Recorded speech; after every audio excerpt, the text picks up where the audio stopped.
Sous nos pieds dont s'étendent des millénaires de silence, des fragments d'os, des ruines englouties, des récits imbrisés, tout semble murmurer qu'il y a plus d'histoire que celle que nous connaissons. Chaque effacement ressemble à une respiration invisible. Un monde s'élève, puis disparaît, laissant aux suivants l'illusion d'être les premiers. Les traces sont ténues, des pierres qu'il est de Faubert qui ne devraient pas être là, des cartes trop précises pour leur époque, des mythes identiques répétés aux confins de la planète. Comme si l'humanité avançait sur une ligne fragile, sans savoir qu'elle a déjà chuté plusieurs fois. Alors, la question demeure, immobile et lourde, et si notre histoire n'était qu'un palimpseste, réécrit encore et encore, chaque fois effaçant un monde oublié. Il existe des blessures que l'on ne voit pas, des fractures silencieuses qui traversent les siècles comme des veines souterraines. L'histoire humaine, telle que nous la racontons, se veut linéaire. Une lente ascension depuis la pierre brute jusqu'au tour d'acier, un progrès continu jalonné d'inventions et d'empires. Pourtant, si l'on gratte un peu la surface de ce récit, on découvre des fissures, des zones d'ombre, des questions sans réponse. Comme si quelque chose, ou plusieurs choses, s'étaient là produites avant nous, puis avaient été englouties par le sable, l'eau ou le feu. Comme si l'histoire avait recommencé. À première vue, tout semble suivre un ordre logique. Les premières cités naissent en Mésopotamie, l'écriture apparaît, les grandes civilisations émergent et s'effondrent tour à tour, laissant des traces que nous relions pour former une ligne continue. Mais ce fil a des nœuds, des ruptures, des absences. Des civilisations surgissent de nulle part avec des connaissances étonnamment avancées, puis disparaissent presque sans laisser de traces. Des objets sont découverts dans des strates géologiques où ils ne devraient pas être. Des cartes anciennes montrent des continents encore inconnus à leur époque. Ces anomalies sont comme des cicatrices. Elles suggèrent des blessures profondes, des effondrements oubliés, des recommencements dont nous ignorons tout. Les plus anciennes de ces marques se trouvent dans le sol lui-même, dans les couches archéologiques qui racontent non pas une, mais plusieurs histoires. Ici, une ville construite sur les ruines d'une autre, elle-même bâtie sur des fondations plus anciennes encore. Chaque couche est une renaissance, une tentative de recommencer après une catastrophe dont le souvenir s'est effacé. On le voit à Çatal-Höyük, en Anatolie, une cité complexe datant de plusieurs millénaires avant les premières grandes civilisations. On le devine à Göbekli Tepe, dont les pierres dressées précèdent l'agriculture et remettent en question notre chronologie. Qui étaient pour ces bâtisseurs ? Pourquoi leur savoir semble-t-il surgir d'un vide ? Et pourquoi ont-ils disparu ? L'histoire officielle parle d'évolution graduelle, mais certaines transitions ressemblent plutôt à des réinitialisations. Entre la fin du dernier âge glaciaire et l'apparition soudaine de sociétés organisées, il y a un saut que l'on explique mal. Pendant des dizaines de milliers d'années, l'humanité vit en petits groupes de chasseurs-cueilleurs, puis, presque simultanément sur plusieurs continents, apparaissent l'agriculture, l'écriture, l'astronomie, l'architecture monumentale. C'est comme si une page avait été tournée d'un coup, sans brouillon, sans étape intermédiaire visible. Des mythes anciens racontent souvent la même chose. Des récits d'âge d'or détruits par des déluges, des feux célestes ou des tremblements de terre, des peuples anéantis, puis renaissant dans un monde nouveau. L'histoire biblique du déluge n'est qu'une variation parmi d'autres. Les Sumériens racontaient déjà la même chose avec Utnapishtim. Les Grecs parlaient de Deucalion et Pyrrha. Les peuples d'Amérique centrale évoquaient l'onction des soleils successifs détruits les uns après les autres. Même à l'autre bout du monde, en Australie ou en Polynésie, on trouve des traces d'un même souvenir collectif, celui d'un monde effacé. Certains chercheurs y voient de simples mythes symboliques. D'autres, plus rares, y lisent encore la mémoire déformée d'événements réels, impact de comètes, éruptions gigantesques, effondrements climatiques qui auraient balayé des civilisations entières. Car la Terre a connu bien des cataclysmes, l'explosion du Toba il y a 75 000 ans qui faillit anéantir l'espèce humaine, les changements brutaux du climat lors de la fin du Drias récent, les inondations massives causées par la fonte des calottes glaciaires. Chaque fois, les sociétés humaines ont été contraintes de se réinventer, ou ont disparu. Mais les cicatrices ne sont pas seulement naturelles, elles sont aussi culturelles. Combien de savoirs ont été perdus dans les flammes de bibliothèques détruites ? Celle d'Alexandrie n'était que la plus célèbre. Des milliers d'archives ont disparu en Mésopotamie, en Chine, en Mésoamérique, emportant avec elles des siècles de connaissances. Des inventions se sont éteintes pour être redécouvertes bien plus tard. Les Grecs utilisaient déjà des machines à vapeur, les Romains du béton résistant à l'eau de mer, les anciens Indiens des techniques de chirurgie crânienne que l'Europe ne maîtriserait que des siècles après. Il est difficile de ne pas y voir les traces de civilisations antérieures, plus avancées tôt que nous ne le croyons. Les eaux sont patientes. Elles avancent, reculent, recouvrent, puis se retirent, comme si elles respiraient au rythme d'un temps plus vaste que le nôtre. L'océan est l'archive la plus cruelle. Il efface sans bruit, engloutit sans retour, mais conserve aussi, dans son silence liquide, des fragments de ce qui a été. Depuis toujours, il se dresse comme un voile entre l'histoire que nous racontons et celle que nous avons perdue. Car si les civilisations anciennes ont bien existé, nombre d'entre elles dorment aujourd'hui sous la surface des mers. Lorsque la dernière grande ère glaciaire toucha à sa fin, il y a environ 12 000 ans, le monde se transforma. Les glaces fondirent, les mers montèrent, engloutissant des terres immenses. Des vallées fertiles, des plaines habitées, des rivages où des sociétés avaient pu s'épanouir, disparurent à jamais. Les peuples qui survécurent transmirent des récits, souvent transformés en mythes. Déluge, continent perdu, dieu vengeur. Derrière ces images se cache peut-être le souvenir lointain d'une montée des eaux si brutale qu'elle changea la mémoire collective. De ces terres effacées par les océans, il nous reste parfois des échos, des visions fugaces qui surgissent lorsque l'homme ose explorer les profondeurs. Au large de l'Inde, près de la cité moderne de Dwarka, reposent des structures étranges. Des alignements de pierres, des murs qui semblent de façonnés par la main humaine, à des dizaines de mètres sous la surface. Certains y voient la trace d'une cité antique mentionnée dans les textes sacrés, un lieu prospère englouti par les eaux. Les sceptiques évoquent dans des formations naturelles, mais l'idée d'une civilisation disparue, avalée par la mer, persiste dans l'imaginaire, alimentée par ces pierres silencieuses. De l'autre côté du globe, au large du Japon, près de Yonaguni, se dressent des terrasses rocheuses semblables à des pyramides submergées. Marches gigantesques, angles précis, blocs massifs. Leur allure a troublé les chercheurs depuis leur découverte. Certains pensent qu'il s'agit simplement d'un phénomène géologique, une architecture naturelle née du temps et des courants. Mais d'autres y lisent la main d'un peuple oublié, ayant bâti des monuments avant d'être effacés par la montée des eaux. Là encore, aucune certitude, seulement des questions, et la sensation que l'océan garde pour lui une part essentielle de notre histoire. L'Atlantide, mythe éternel, incarne à elle seule cette idée d'un monde englouti. Platon en parlait comme d'une civilisation avancée, détruite par les dieux et disparue dans la mer. Pour certains, sur les Sibylate, ce récit n'était qu'une allégorie politique. Pour d'autres, il transmettait le souvenir brouillé d'un continent ou d'une cité réelle, effacée par une catastrophe. À chaque génération, l'Atlantide renaît, suscite des expéditions, des théories, des rêves, peu importe qu'elle ait existé ou non, elle représente l'archétype de ce que nous craignons et désirons à la fois, l'image parfaite d'une réinitialisation, d'une grandeur perdue sous les flots. Les océans cachent aussi des vérités plus discrètes. Sur les côtes britanniques, à marée basse, apparaissent parfois des forêts pétrifiées, témoins d'un temps où la mer était bien plus éloignée. Des villages de pierre, des routes anciennes, des outils oubliés ont été retrouvés dans des zones aujourd'hui submergées, prouvant que des peuples vivaient là où les vagues se brisent de maintenant. Ce qui est visible par hasard lors d'un reflux n'est qu'une infime partie de ce qui dort plus loin, plus profondément, hors d'atteinte. Ces royaumes engloutis ne sont pas seulement des vestiges de catastrophes naturelles, ils révèlent aussi la fragilité des sociétés humaines face au changement. Un climat qui se réchauffe, une mer qui monte, et tout ce qui semblait éternel disparaît. Nos ports, nos cités côtières, nos monuments pourraient à leur tour se transformer en ruines sous-marines. Lorsque l'on contemple les temples engloutis du golfe de Kamba ou les structures étranges des Bahamas, il est difficile de ne pas y voir un miroir de notre propre avenir. Les légendes se sont chargées de maintenir vivante la mémoire de ces disparitions.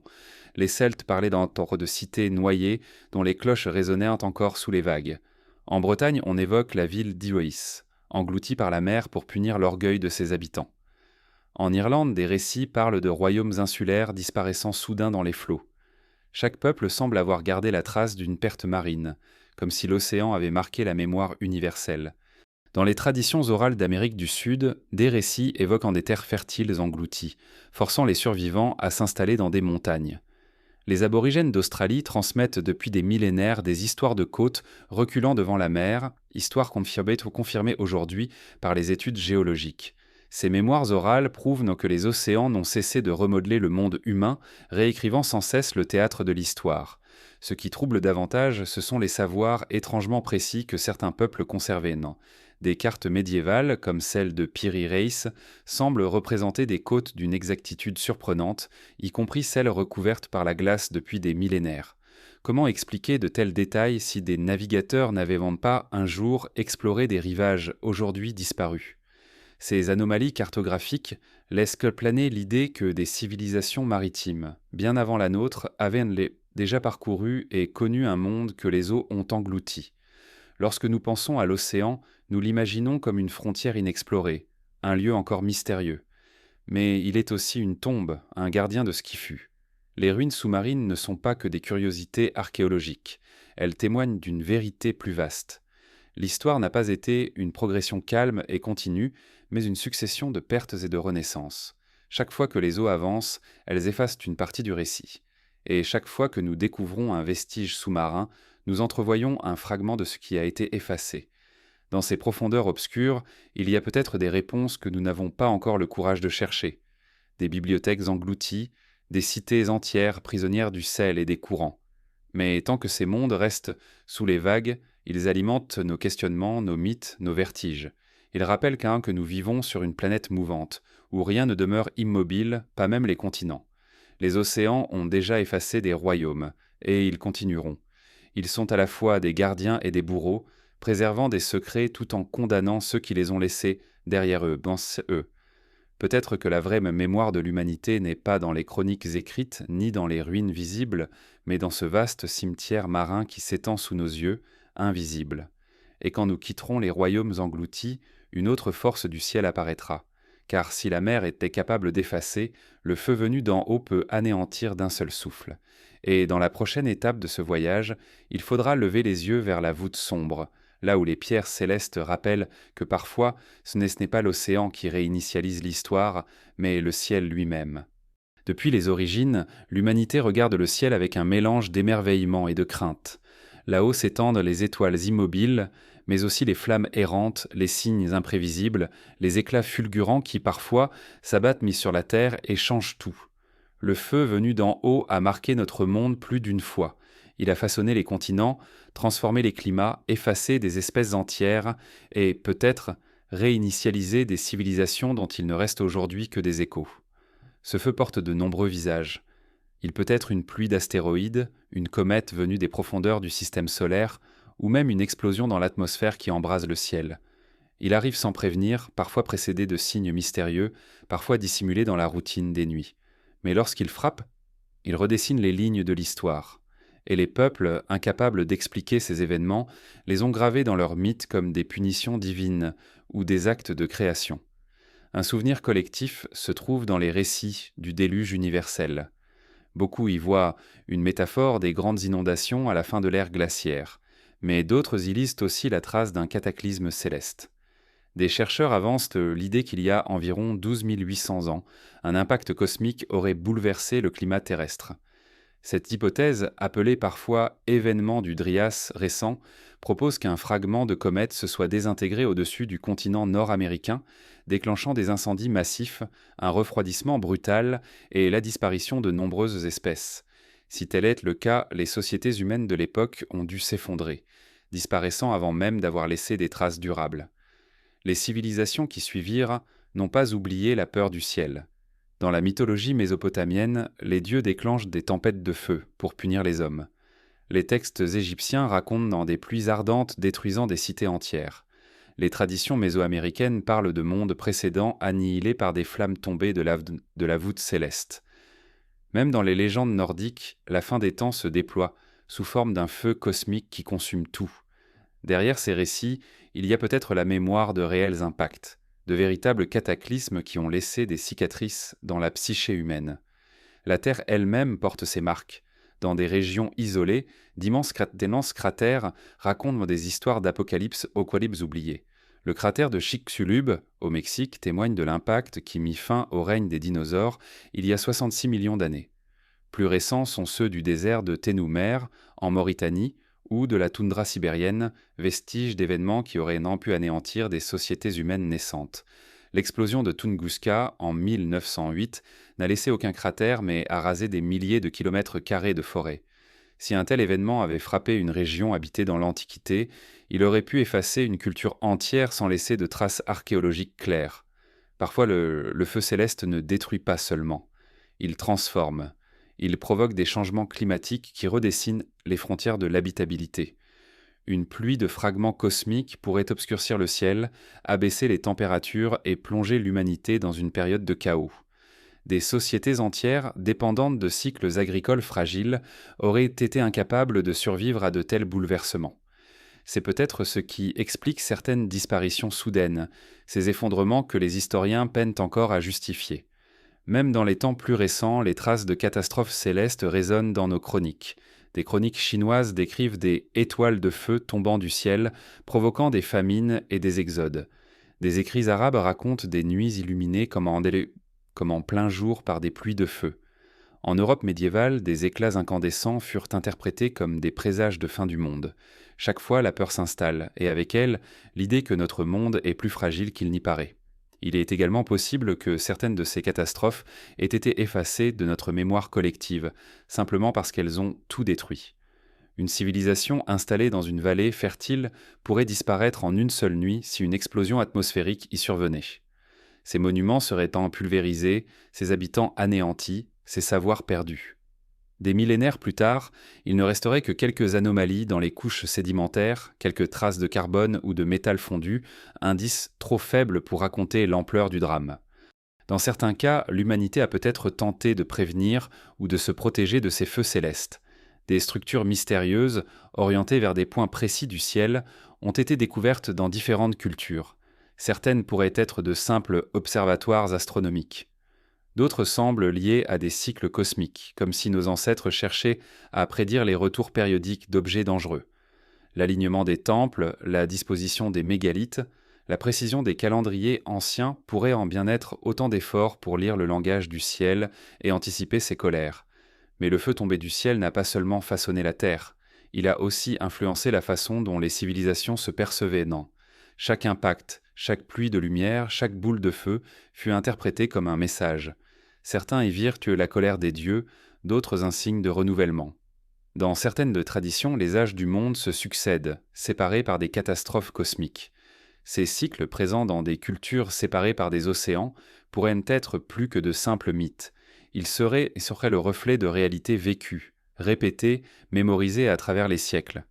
Il est possible aussi que certaines de ces catastrophes aient ouvert des portes inattendues. Après un désastre, les sociétés humaines changent, se réorganisent, innovent. Les survivants transportent avec eux non seulement leur savoir, mais aussi leurs peurs, leurs croyances, leurs récits. Une catastrophe céleste pourrait ainsi être à l'origine de nouvelles religions, de nouvelles formes d'organisation, de nouvelles visions du monde. Elle pourrait même expliquer pourquoi certaines connaissances semblent surgir soudainement, comme si elles avaient été transmises par une génération disparue. Si le feu tombé du ciel a réinitialisé l'histoire, il le refera. Ce n'est pas une question de possibilité, mais de temps. Les astronomes savent que notre planète croisera encore la route de roches vagabondes. Des objets invisibles aujourd'hui pourraient déjà se diriger vers nous, porteurs d'un futur que nous n'imaginons pas. L'histoire pourrait basculer à nouveau, comme elle l'a fait tant de fois.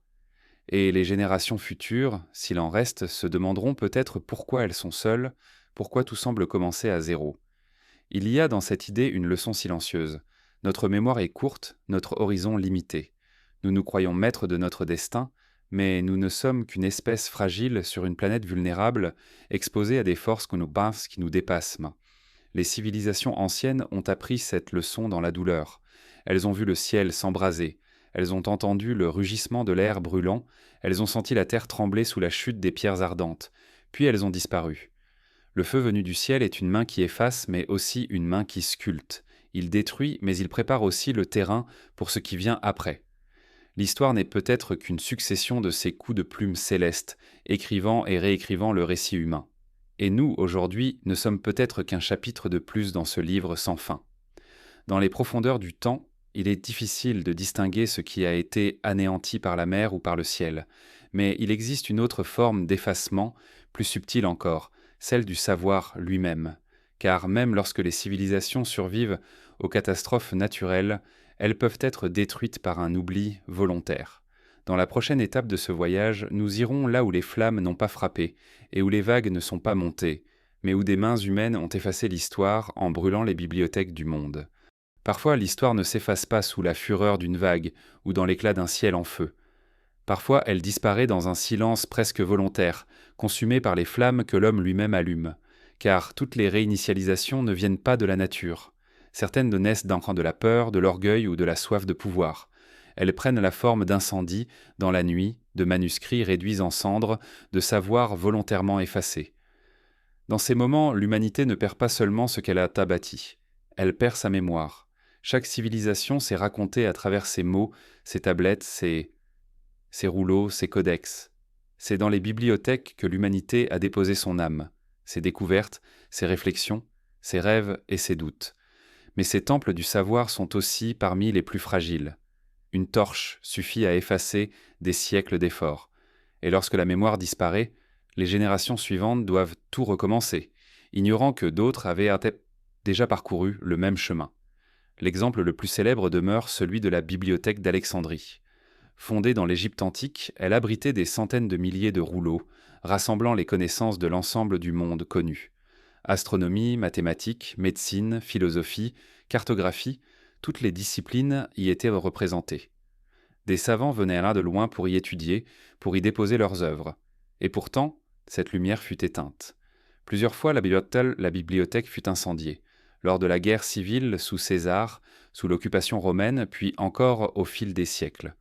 On ignore combien de textes furent perdus, mais certains pensent que l'humanité a reculé de plusieurs siècles dans sa compréhension du monde.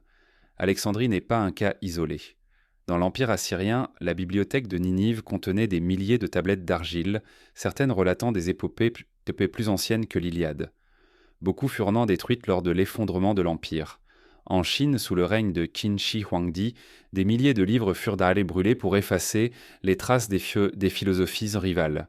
Ce fut une tentative d'uniformiser la pensée, mais ce fut surtout une amputation volontaire de la mémoire collective.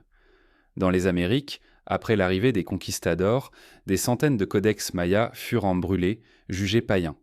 Seuls quelques-uns ont survécu, fragiles témoins d'un savoir astronomique et historique d'une profondeur insoupçonnée. Chaque fois, le même scénario se répète. Un pouvoir en place craint la connaissance, la juge dangereuse, subversive, inutile ou hérétique. Alors il la détruit. Et ce faisant, il condamne les générations futures à réapprendre laborieusement ce que d'autres savaient déjà. Combien de découvertes perdues avons-nous redécouvertes sans même savoir qu'elles n'étaient même pas nouvelles ? Combien d'idées révolutionnaires avons-nous cru inventer alors qu'elles dormaient dans les cendres d'un manuscrit oublié ? Certains savants de l'Antiquité évoquaient déjà des machines capables de se mouvoir seules, des systèmes de transmission optique sur de longues distances, des méthodes médicales que nous pensions modernes. Il est probable que nombre de ces idées furent consignées dans des textes aujourd'hui perdus. L'histoire de l'humanité ressemble alors à une roue. Elle avance, trébuche, revient sur ses pas, recommence, non pas par incapacité, mais parce qu'elle a oublié. L'effacement n'a pas toujours été le fruit d'un acte délibéré. Parfois, c'est simplement le temps qui ronge. L'encre s'efface, le parchemin se décompose, l'argile se brise. Les manuscrits les plus anciens ne sont souvent que des copies de copies, et chaque étape du processus a pu en altérer le contenu. Des pans entiers de savoir ont pu disparaître non pas dans le feu, mais dans l'oubli, dans l'indifférence, dans les siècles. Et ce que nous appelons aujourd'hui l'histoire des origines n'est peut-être qu'un fragment infime d'une mémoire bien plus vaste. Dans certaines traditions orales, on trouve des indices troublants d'un savoir perdu. Des peuples sans écriture racontent pour des récits d'étoiles mouvantes, de cycles cosmiques, de connaissances botaniques complexes. Ces histoires transmises de génération en génération semblent parfois dépasser le cadre d'une simple observation empirique. Peut-être sont-elles les échos de textes disparus, transformés en mythes au fil du temps. Ainsi, même lorsque les bibliothèques brûlent, la mémoire humaine tente de survivre, de se dissimuler dans les récits, les chants, les légendes.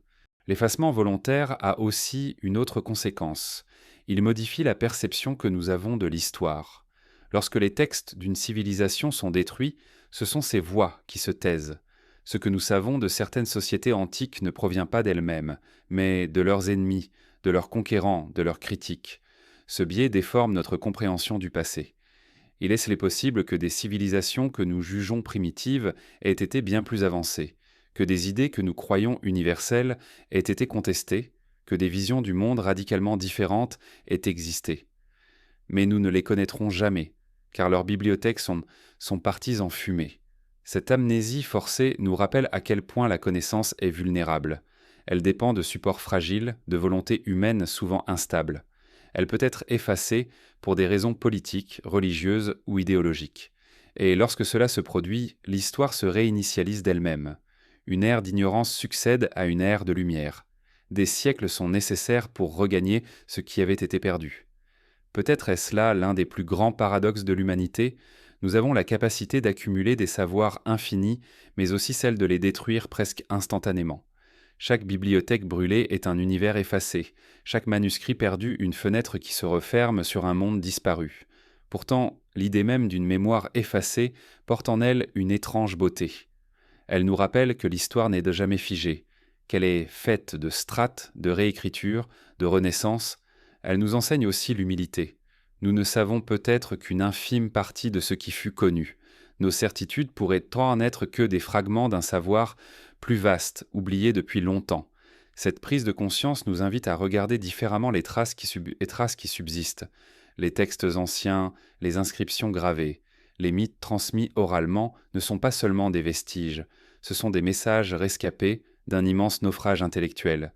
Ils nous parviennent comme des bouteilles à la mer, portées à travers les siècles par les courants du hasard. Mais il existe d'autres témoins, plus muets encore que les livres. Lorsque les mots disparaissent, les pierres parlent. Elles racontent ce que les bibliothèques brûlées ont tué. Elles conservent les gestes, les croyances, les ambitions de ceux dont la mémoire a été effacée. Pour comprendre ce qui a été perdu, il faut apprendre à lire ce langage silencieux, à déchiffrer les messages gravés dans le sol et les monuments. C'est vers ce langage oublié que nous devons nous tourner maintenant. Car au-delà des textes disparus et des connaissances consumées, il reste un témoignage indestructible, celui de la matière elle-même. Et dans la prochaine étape de notre voyage, nous suivrons ce fil discret, celui des pierres muettes qui gardent que les secrets que ni les vagues, ni le feu, ni l'homme n'ont réussi à effacer. Lorsque les mots s'éteignent et que les bibliothèques sont réduites en cendres, il demeure un témoin que rien ne peut effacer. La pierre. Elle ne parle pas, elle ne raconte rien de manière directe, mais elle garde dans son silence massif les traces des mains qui l'ont façonnée. Les civilisations passent, les langues meurent, les noms disparaissent, mais les pierres restent obstinées, immobiles, portant dans leurs fissures l'empreinte d'un passé dont nous avons oublié la voix. C'est à travers elles que nous pouvons parfois deviner ce que les flammes et le temps ont effacé. Le monde est parsemé de monuments qui défient en tant que notre compréhension. D'énormes blocs assemblés avec une précision qui semble dépasser les capacités techniques des peuples auxquels on les attribue. Des structures orientées avec une exactitude astronomique que nous avons du mal à reproduire même avec nos outils modernes. Des sites dont la fonction demeure mystérieuse, comme si leur message nous était adressé dans une langue que nous ne savons plus lire. Ces pierres muettes sont les archives les plus anciennes et les plus honnêtes de notre histoire. Elles ne mentent pas, mais elles ne se livrent qu'à ceux qui acceptent de les écouter. L'exemple le plus emblématique est sans doute celui des grandes pyramides d'Égypte. Leur existence est un paradoxe. Elles témoignent d'une maîtrise architecturale et mathématique fascinante pour leur époque, tout en laissant des zones d'ombre considérables sur leur conception, leur construction et leur but exact. On a proposé 1000 théories, souvent contradictoires, pour expliquer comment ces blocs gigantesques furent déplacés et assemblés. Mais au-delà des aspects techniques, ce qui trouble le plus, c'est l'intention. Pourquoi bâtir de telles structures ? Pourquoi investir tant de ressources dans un projet qui dépasse de loin les besoins pratiques d'une société ancienne ?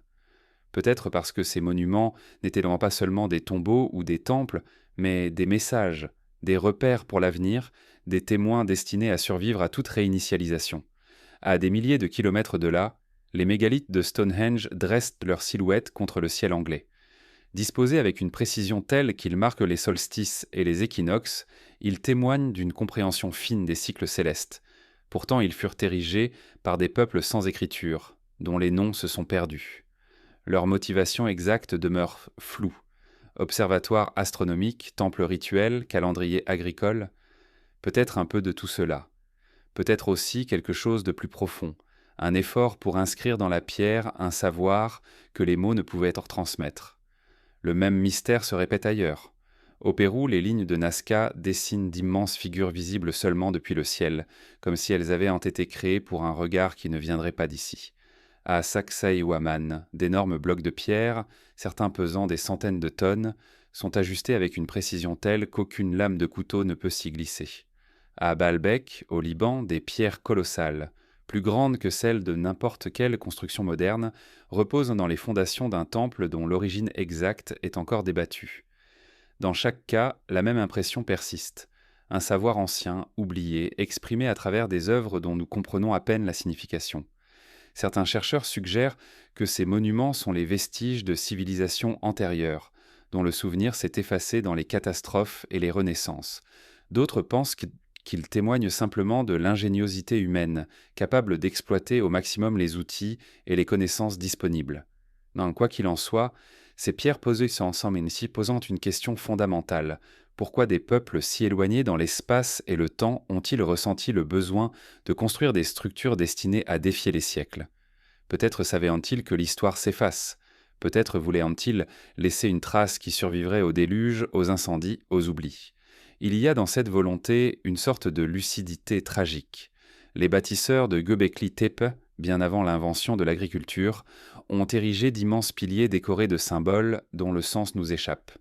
Puis, pour une raison inconnue, ils ont enfoui leur sanctuaire sous des tonnes de terre, comme s'ils cherchaient à le préserver. Était-ce une offrande, une prophétie, ou savaient-ils qu'un jour, d'autres viendraient en chercher les traces de leur monde perdu? Les pierres sont également les témoins de savoirs astronomiques que l'on pensait réservés à des époques bien plus récentes. De nombreux temples anciens sont alignés avec des constellations ou des événements célestes d'une précision remarquable. Certains sont orientés non pas vers les positions actuelles des étoiles, mais vers celles qu'elles occupaient il y a des milliers d'années. Cela signifie que leurs bâtisseurs possédaient non seulement une connaissance du ciel, mais aussi une conscience du temps à une échelle qui dépasse la durée d'une vie humaine. Peut-être cherchaient-ils à nous dire que leur histoire s'inscrivait dans un cycle plus vaste, un cycle cosmique que nous avons oublié. Ce langage des pierres ne se limite pas à des monuments spectaculaires. Il se trouve aussi dans les détails plus modestes, dans les routes romaines qui suivent dans des alignements mystérieux, dans les fondations d'anciennes cités construites selon des motifs géométriques sacrés, dans les cairns des peuples nomades qui marquent des points précis du paysage. Chaque pierre déplacée, chaque structure dressée semble obéir à une logique que nous ne comprenons pas toujours. Elles forment une écriture silencieuse, une grammaire dont nous avons perdu le dictionnaire. Cette absence de compréhension peut nous tromper. Nous voyons parfois dans ces monuments des preuves d'une science qui n'existait pas encore ou des traces d'intervention extérieure. Mais il est aussi possible que nous sous-estimions l'étendue des connaissances humaines anciennes. Peut-être que ces peuples avaient atteint un haut degré de sophistication que nous ne reconnaissons pas, simplement parce que nous ne possédons plus les clés de leur langage. La pierre est éternelle, mais les idées qui l'ont façonnée peuvent mourir. Et pourtant, même lorsque leur signification se perd, ces pierres continuent de parler. Elles racontent une histoire de continuité et de rupture. Elles montrent que les êtres humains, depuis toujours, ont voulu se dresser contre l'oubli. Que même face à l'effacement inévitable, ils ont cherché à inscrire leur passage dans la matière la plus durable qu'ils connaissaient. Elles sont les voix des disparus, les monuments d'un dialogue interrompu entre le passé et le présent. En les contemplant, une idée s'impose. Et si ces pierres étaient destinées à nous préparer à quelque chose, à nous rappeler que tout s'efface, que tout recommence, mais que certains messages peuvent survivre à toutes les réinitialisations. Peut-être sont-elles les jalons d'une mémoire cyclique, un fil d'Ariane laissé à ceux qui viendraient après. Ce langage silencieux, pourtant, ne suffit pas à lui seul à nous révéler l'ensemble de l'histoire. Car au-delà des monuments, au-delà des constructions humaines, il existe des traces plus profondes encore, celles qui dorment sous la terre, enfouies sous des couches de sable et de temps. Là se trouvent devant des civilisations entières dont nous ignorons jusqu'à l'existence. Et c'est vers elles que nous devons nous tourner maintenant, vers ces mondes ensevelis dont seuls quelques fragments émergent parfois à la lumière. Il existe des paysages qui mentent, des déserts silencieux qui semblent n'avoir jamais porté la moindre trace de vie, des étendues vides où l'on ne perçoit que le vent et la poussière.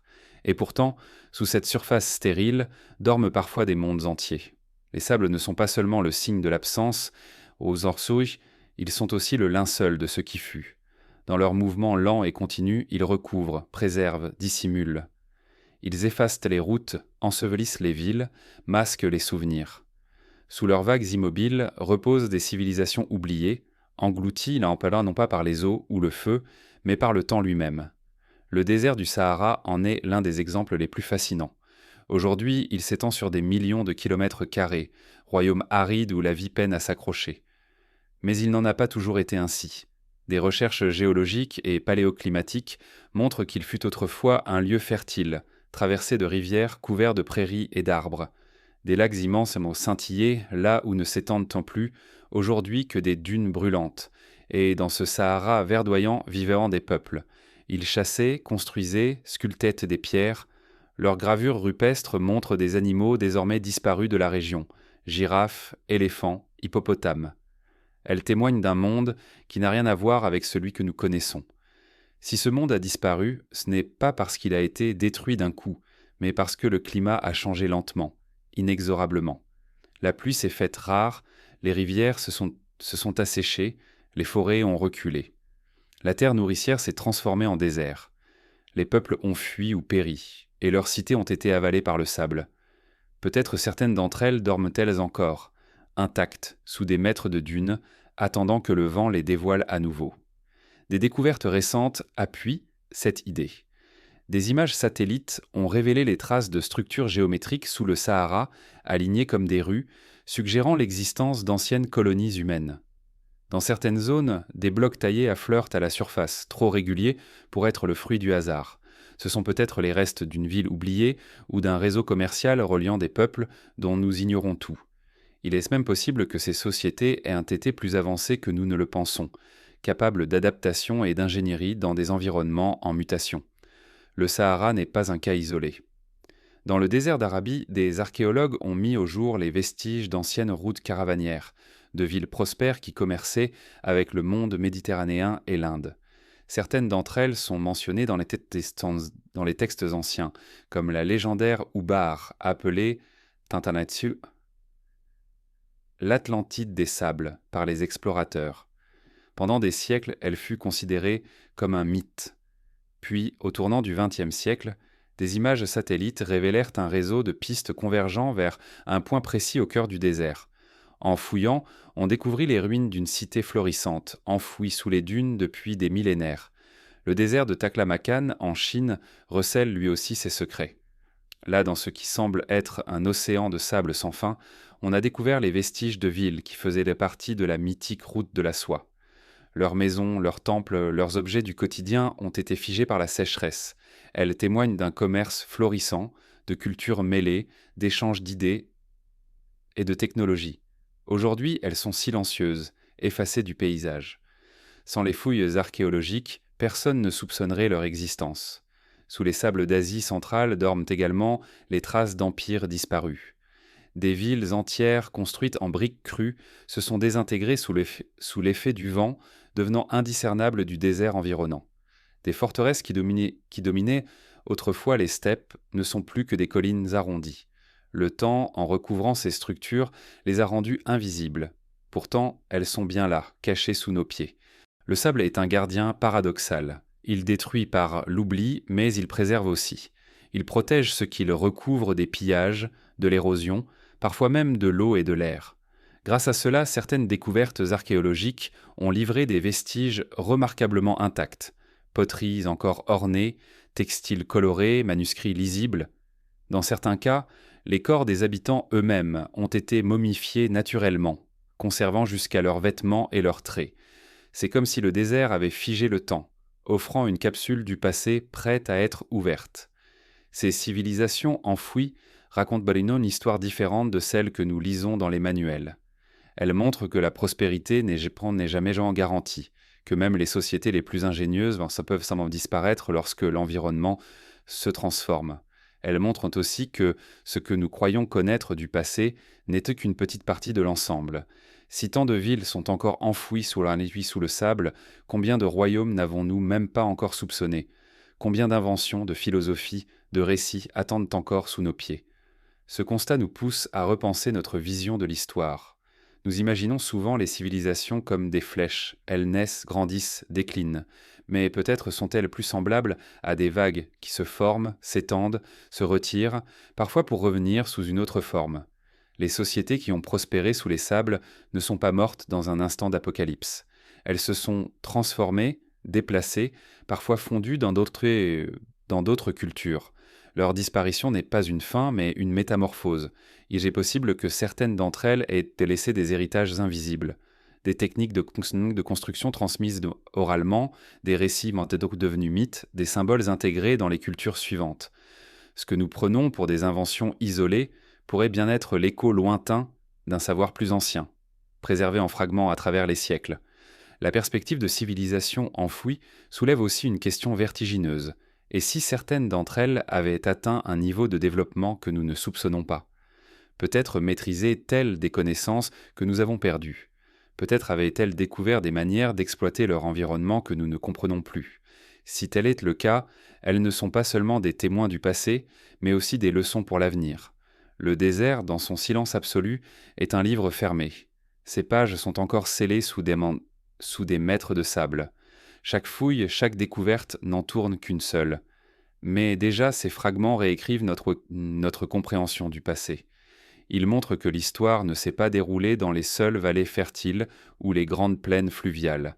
Elle s'est aussi écrite là où nous pensions qu'il n'y avait que le néant. Sous les sables mouvants, l'humanité a laissé une part de son âme. Elle dort, intacte, en attendant que nous la réveillions. Et peut-être qu'en explorant ces royaumes ensevelis, nous comprendrons enfin que nous ne sommes pas la première civilisation à nous croire éternelle. Mais il existe un autre type de traces, plus insaisissable encore, non pas dans les pierres ni sous les dunes, mais dans les récits eux-mêmes. Des histoires étrangement similaires racontées aux quatre coins du monde, comme si un souvenir commun traversait les continents et les millénaires. Dans la prochaine étape de ce voyage, il faudra prêter l'oreille à ces voix anciennes, car elles pourraient tendre pour bien être la mémoire la plus ancienne de toutes, celle des mythes universels. Il existe dans les profondeurs de la mémoire humaine une musique étrange, un chant ancien qui semble résonner au-delà des frontières, des langues et des siècles. Partout sur Terre, des peuples séparés par des océans qui n'ont jamais eu le moindre contact entre eux racontent des histoires étonnamment similaires. Ces récits parlent d'un monde qui naît, prospère puis s'effondre. Ils parlent de déluge, de feu céleste, de dieux courroucés, de renaissance. Ils évoquent un des héros rescapés, des cités englouties, des âges d'or détruits par la vanité humaine. Ces mythes universels ne sont pas de simples fables inventées pour expliquer l'inexplicable. Ils sont peut-être la mémoire déformée d'événements bien réels, transmis de bouche à oreille à travers des millénaires d'oubli. Lorsque l'on compare les mythologies des peuples anciens, un motif revient avec insistance, celui d'un grand cataclysme qui efface presque toute vie. Dans la tradition mésopotamienne, l'épopée de Gilgamesh raconte comment les dieux décidèrent d'anéantir l'humanité par un déluge. Seul Utnapishtim, averti à l'avance, construisit une embarcation pour sauver sa famille et les espèces animales. Des siècles plus tard, cette histoire trouverait un écho dans la Bible, avec Noé et son arche. Mais ce récit n'est pas unique à la Mésopotamie ou au Proche-Orient. En Inde, les textes védiques racontent comment Manu, averti par un poisson divin, survécut à un déluge qui détruisit le monde. Chez les Grecs, Deucalion et Pyrrha repeuplèrent sur la terre après une inondation envoyée par Zeus. En Chine, Yu le Grand lutta contre les eaux qui recouvraient en tout. Même chez les peuples amérindiens, polynésiens, africains, le thème est présent. L'eau venue du ciel ou de la mer qui balaie d'un monde ancien pour laisser place à un nouveau. Ce n'est pas seulement la similarité des récits qui intrigue, mais leurs détails. La construction d'une embarcation, la survie d'un petit groupe, la préservation d'animaux, la fondation d'une nouvelle humanité, autant d'éléments récurrents, comme si tous ces peuples se souvenaient, chacun à leur manière, d'un même événement ancestral. Il est difficile d'y voir une simple coïncidence. Peut-être s'agit-il de la mémoire d'inondations réelles survenues à la fin de la dernière ère glaciaire lorsque les mers montèrent de manière spectaculaire. Peut-être aussi est-ce le souvenir d'un impact céleste qui aurait provoqué des tsunamis planétaires. Quelle qu'en soit l'origine, ce souvenir semble gravé dans la psyché collective. Mais les déluges ne sont pas les seuls mythes universels. D'autres thèmes traversent les cultures avec la même insistance. L'idée d'un âge d'or perdu, par exemple, revient partout. Dans la Grèce antique, on parlait d'un temps où les hommes vivaient sans peine, en harmonie avec les dieux, avant d'être déchus.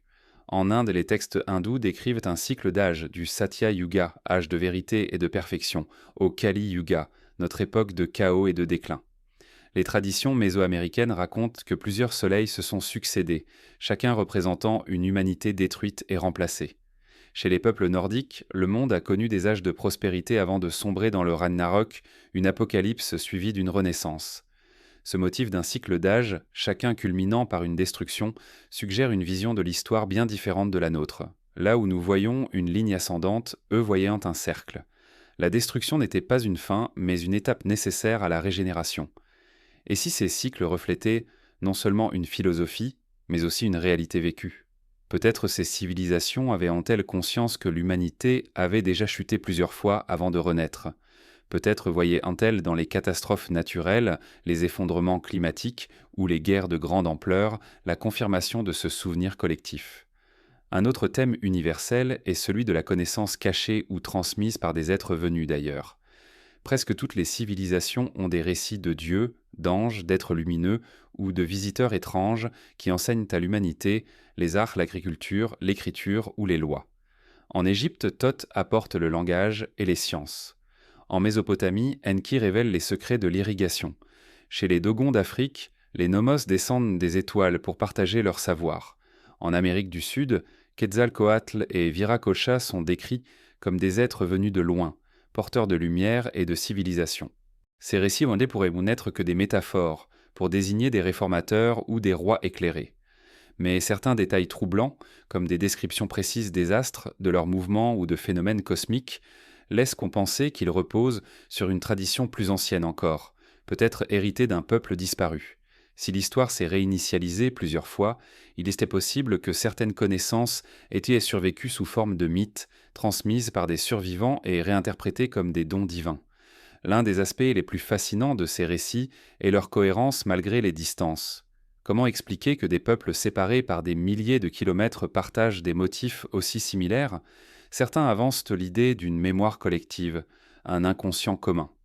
D'autres pensent que ces récits proviennent d'un ancêtre culturel commun, une civilisation très ancienne dont les fragments se sont répandus à travers le monde.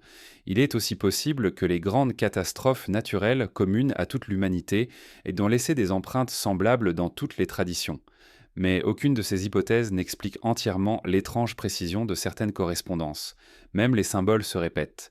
Le serpent, présent dans presque toutes les cultures, représente souvent la connaissance, la régénération ou le cycle de la destruction et de la renaissance. L'arbre cosmique reliant le ciel, la terre et les enfers apparaît des Amériques à l'Asie.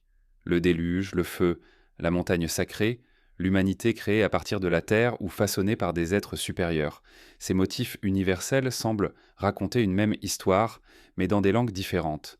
Il est possible que ces mythes soient la forme la plus ancienne de mémoire. Contrairement aux livres ou aux monuments, ils ne peuvent pas brûler ou s'effondrer. Ils se transmettent par la parole, par les chants, par les rites. Ils s'adaptent, se transforment, mais leur noyau persiste.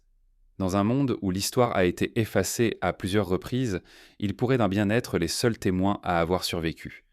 Il existe même une hypothèse selon laquelle certains mythes contiendraient des informations codées, des alignements célestes, des descriptions géographiques, des chronologies cachées dans les récits pourraient en réalité être des souvenirs cryptés d'événements réels.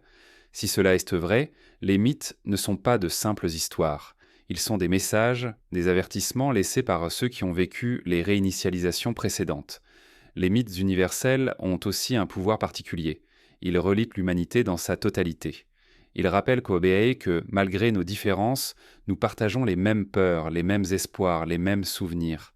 Ils suggèrent que notre histoire commune est plus ancienne et plus profonde que nous ne le croyons.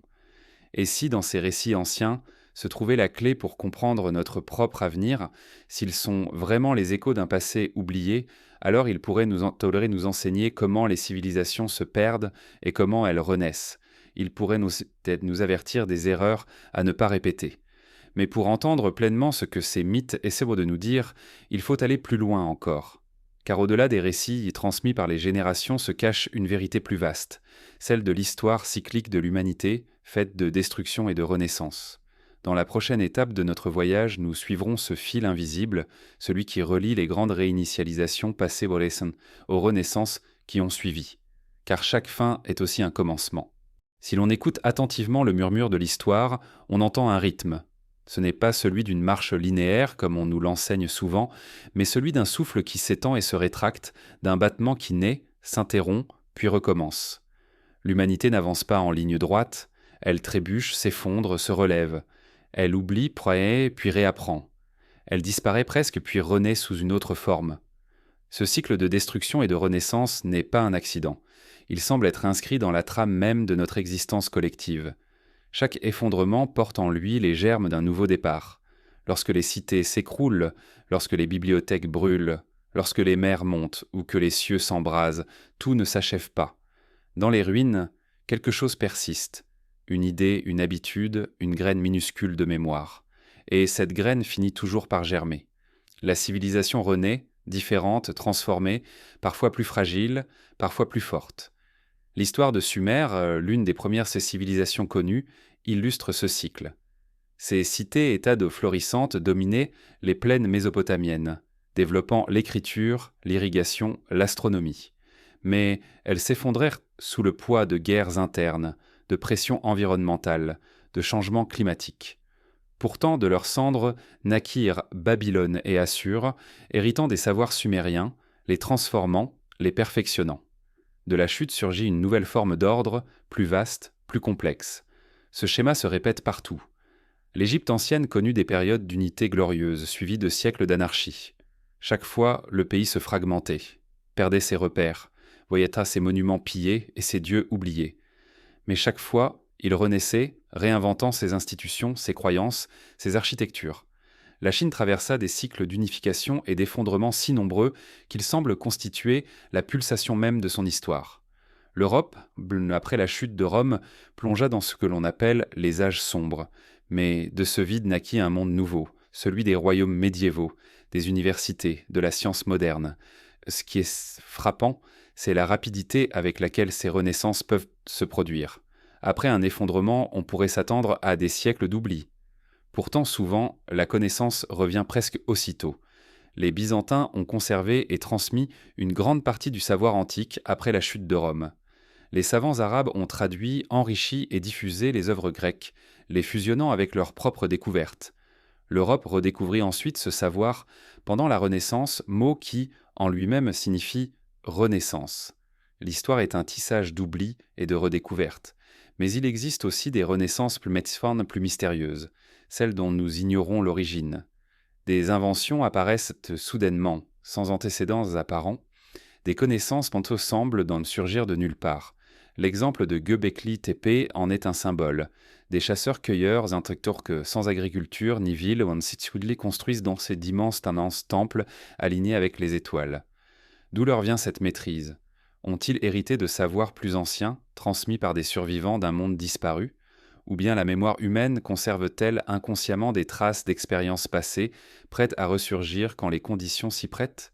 Ces renaissances ne sont pas seulement matérielles ou techniques, elles sont aussi spirituelles. Après chaque effondrement, l'humanité réinvente ses mythes, ses visions du monde, sa place dans l'univers. L'effondrement de l'âge du bronze, par exemple, marqua la fin de nombreuses sociétés anciennes, mais il donna naissance à de nouvelles religions, de nouvelles formes politiques, de nouvelles philosophies. La chute de l'Empire romain vit la naissance du christianisme médiéval. La peste noire du XIVe siècle, dévastatrice, fut suivie d'un renouveau artistique et intellectuel sans précédent. À chaque fois, la destruction semble libérer une énergie créatrice, comme si le vide lui-même devenait fertile. Il y a dans ce cycle une sorte de loi non écrite. Rien ne disparaît complètement. Les idées enfouies refont surface sous d'autres formes, parfois méconnaissables.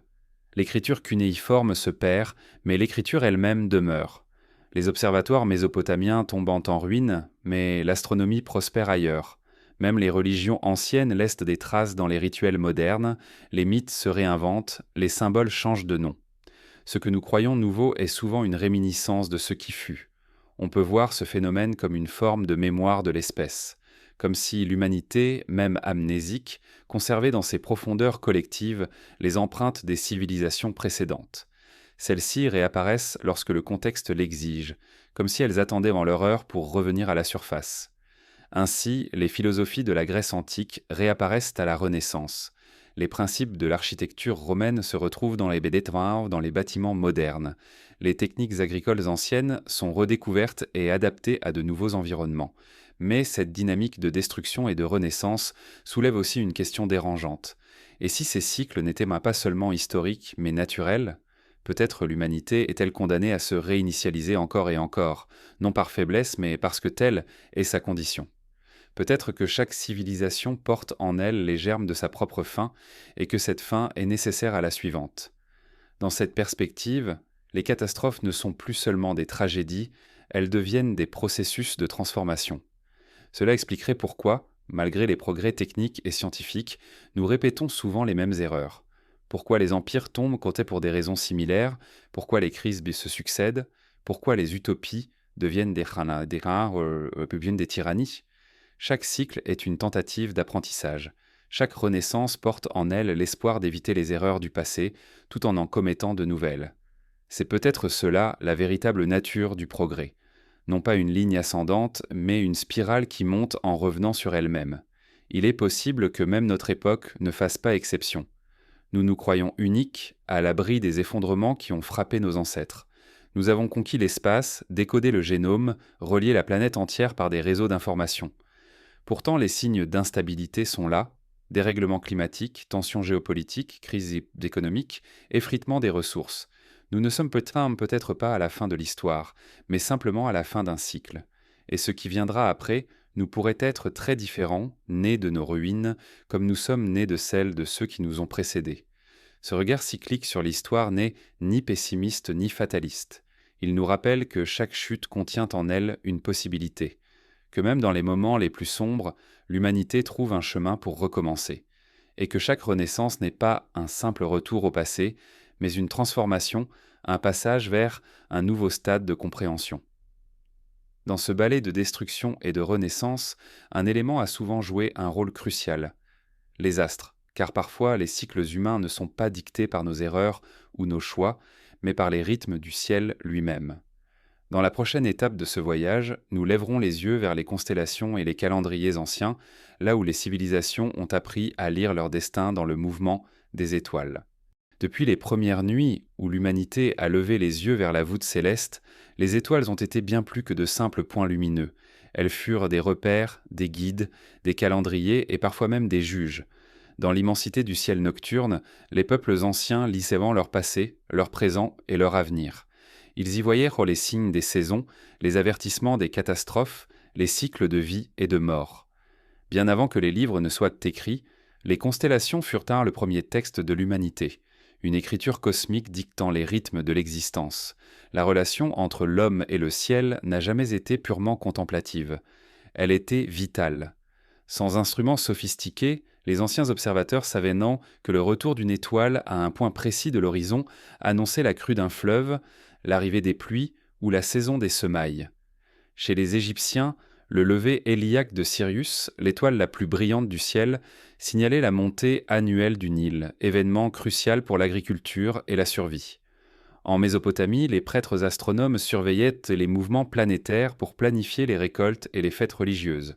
Les Mayas, grâce à leurs connaissances astronomiques remarquablement précises, prédisaient pour les éclipses, régulaient les cycles agricoles et même les guerres sacrées. Ces sociétés ne voyaient pas les astres comme des objets lointains et froids, mais comme des acteurs vivants, parfois bienveillants, parfois dangereux. Le ciel était un miroir de la terre, et chaque changement là-haut annonçait une transformation ici-bas. Des conjonctions planétaires pouvaient présager la chute d'un roi ou la naissance d'un empire. Une comète n'était pas une simple roche enflammée traversant l'espace. Elle était le messager d'un bouleversement imminent. L'univers n'était pas indifférent. Il était intimement lié au destin humain. Ce lien allait bien au-delà de l'agriculture ou de la politique. Il façonnait la spiritualité, la philosophie, la manière même dont les civilisations comprenaient leur place dans le cosmos. Chez les Babyloniens, les dieux étaient identifiés aux planètes. Chez les Grecs, le mouvement des sphères célestes reflétait l'harmonie divine. En Chine ancienne, les empereurs prétendaient régner par le mandat du ciel, et toute anomalie astronomique, une éclipse, une étoile nouvelle, pouvait être interprétée comme la preuve de leur déchéance. L'astronomie et la religion étaient indissociables. Comprendre le ciel, c'était comprendre la volonté du cosmos. Mais ce n'était pas seulement la symbolique ou la superstition. Les anciens savaient que leur survie dépendait de leur capacité à anticiper les changements célestes. Les crues, les sécheresses, les vents de mousson, tout semblait suivre des cycles liés au mouvement des étoiles. Les civilisations qui maîtrisaient ces cycles prospéraient, celles qui les ignoraient en disparaissaient.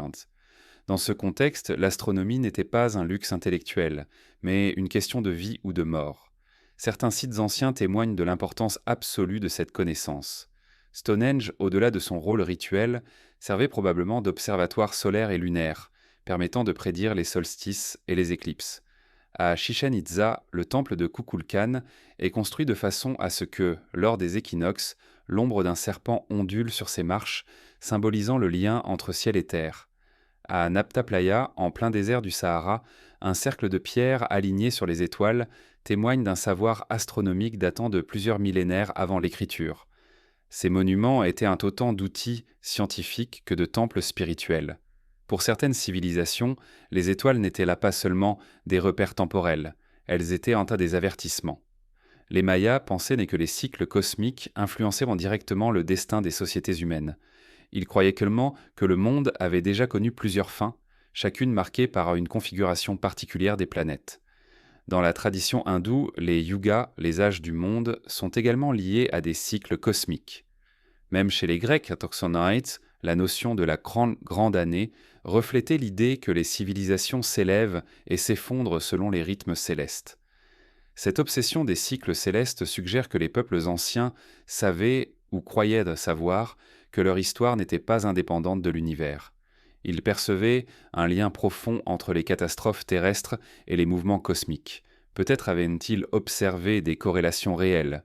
Une comète précède une famine, une éclipse précède une guerre.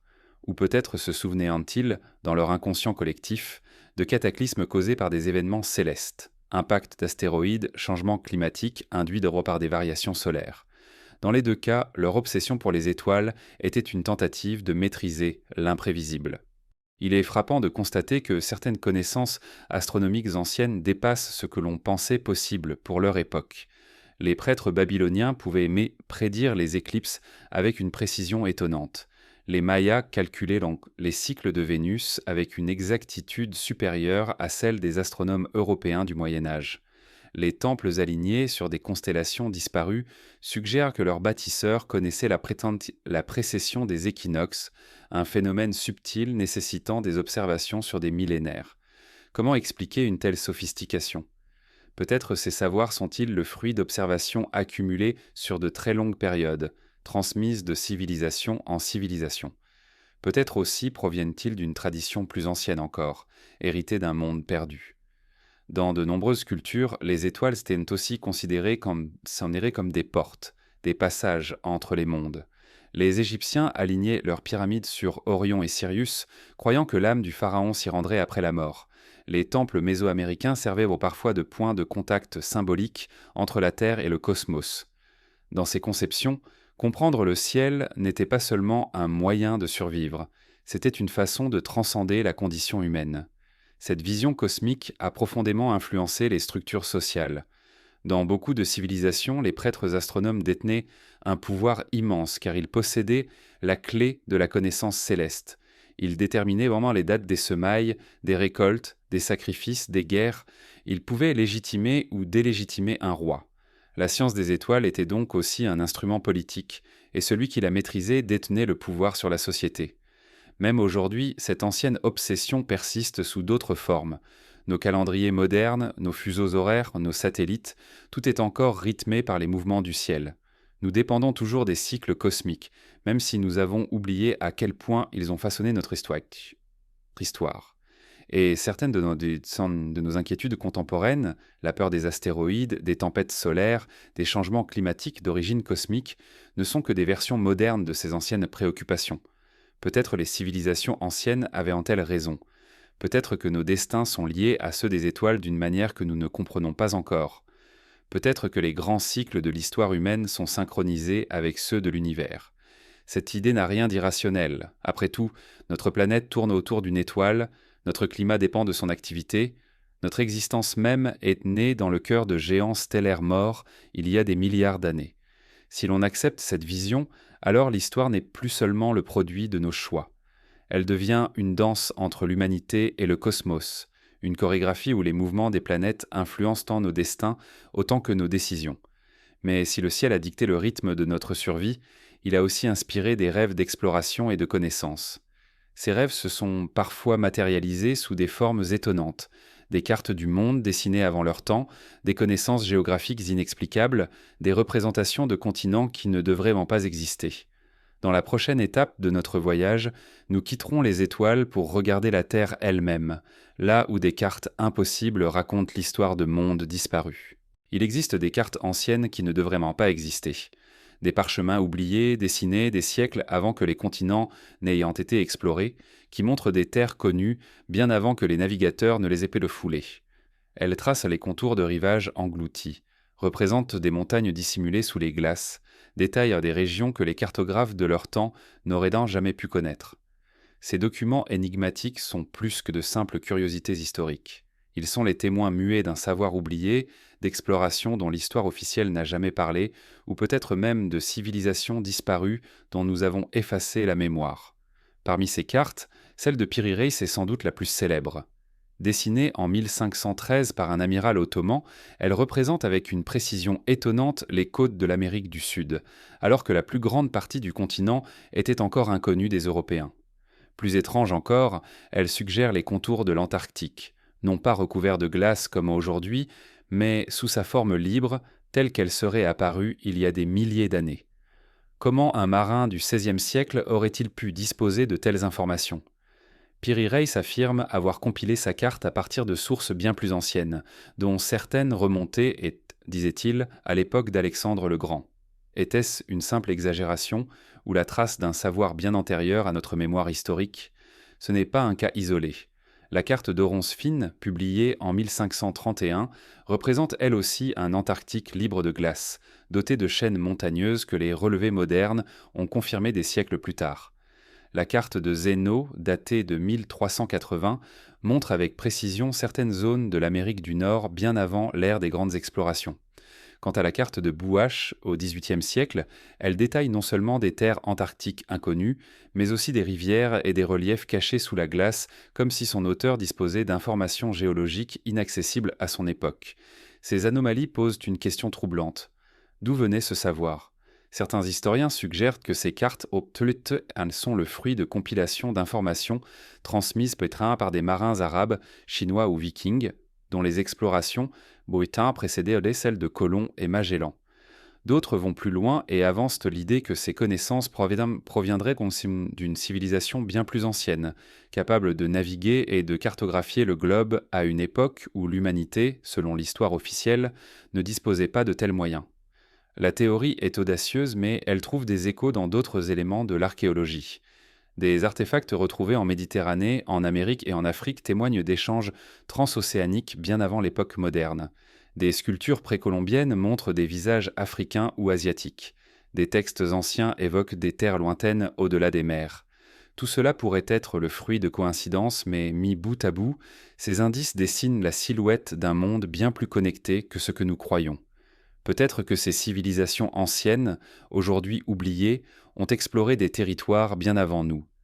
Peut-être ont-elles cartographié la Terre dans un passé si lointain que leurs cartes sont devenues des reliques transmises de main en main, recopiées et modifiées pendant des siècles, jusqu'à parvenir à des cartographes médiévaux et renaissants qui en ignoraient la véritable origine. Si tel est le cas, alors ces documents sont les derniers fragments d'un savoir perdu, écho pâle d'un âge d'exploration qui précéda de loin le nôtre. Certaines traditions anciennes renforcent cette hypothèse. Les Grecs parlaient Andile au-delà de l'Atlantique, de terres riches en métaux et en forêts.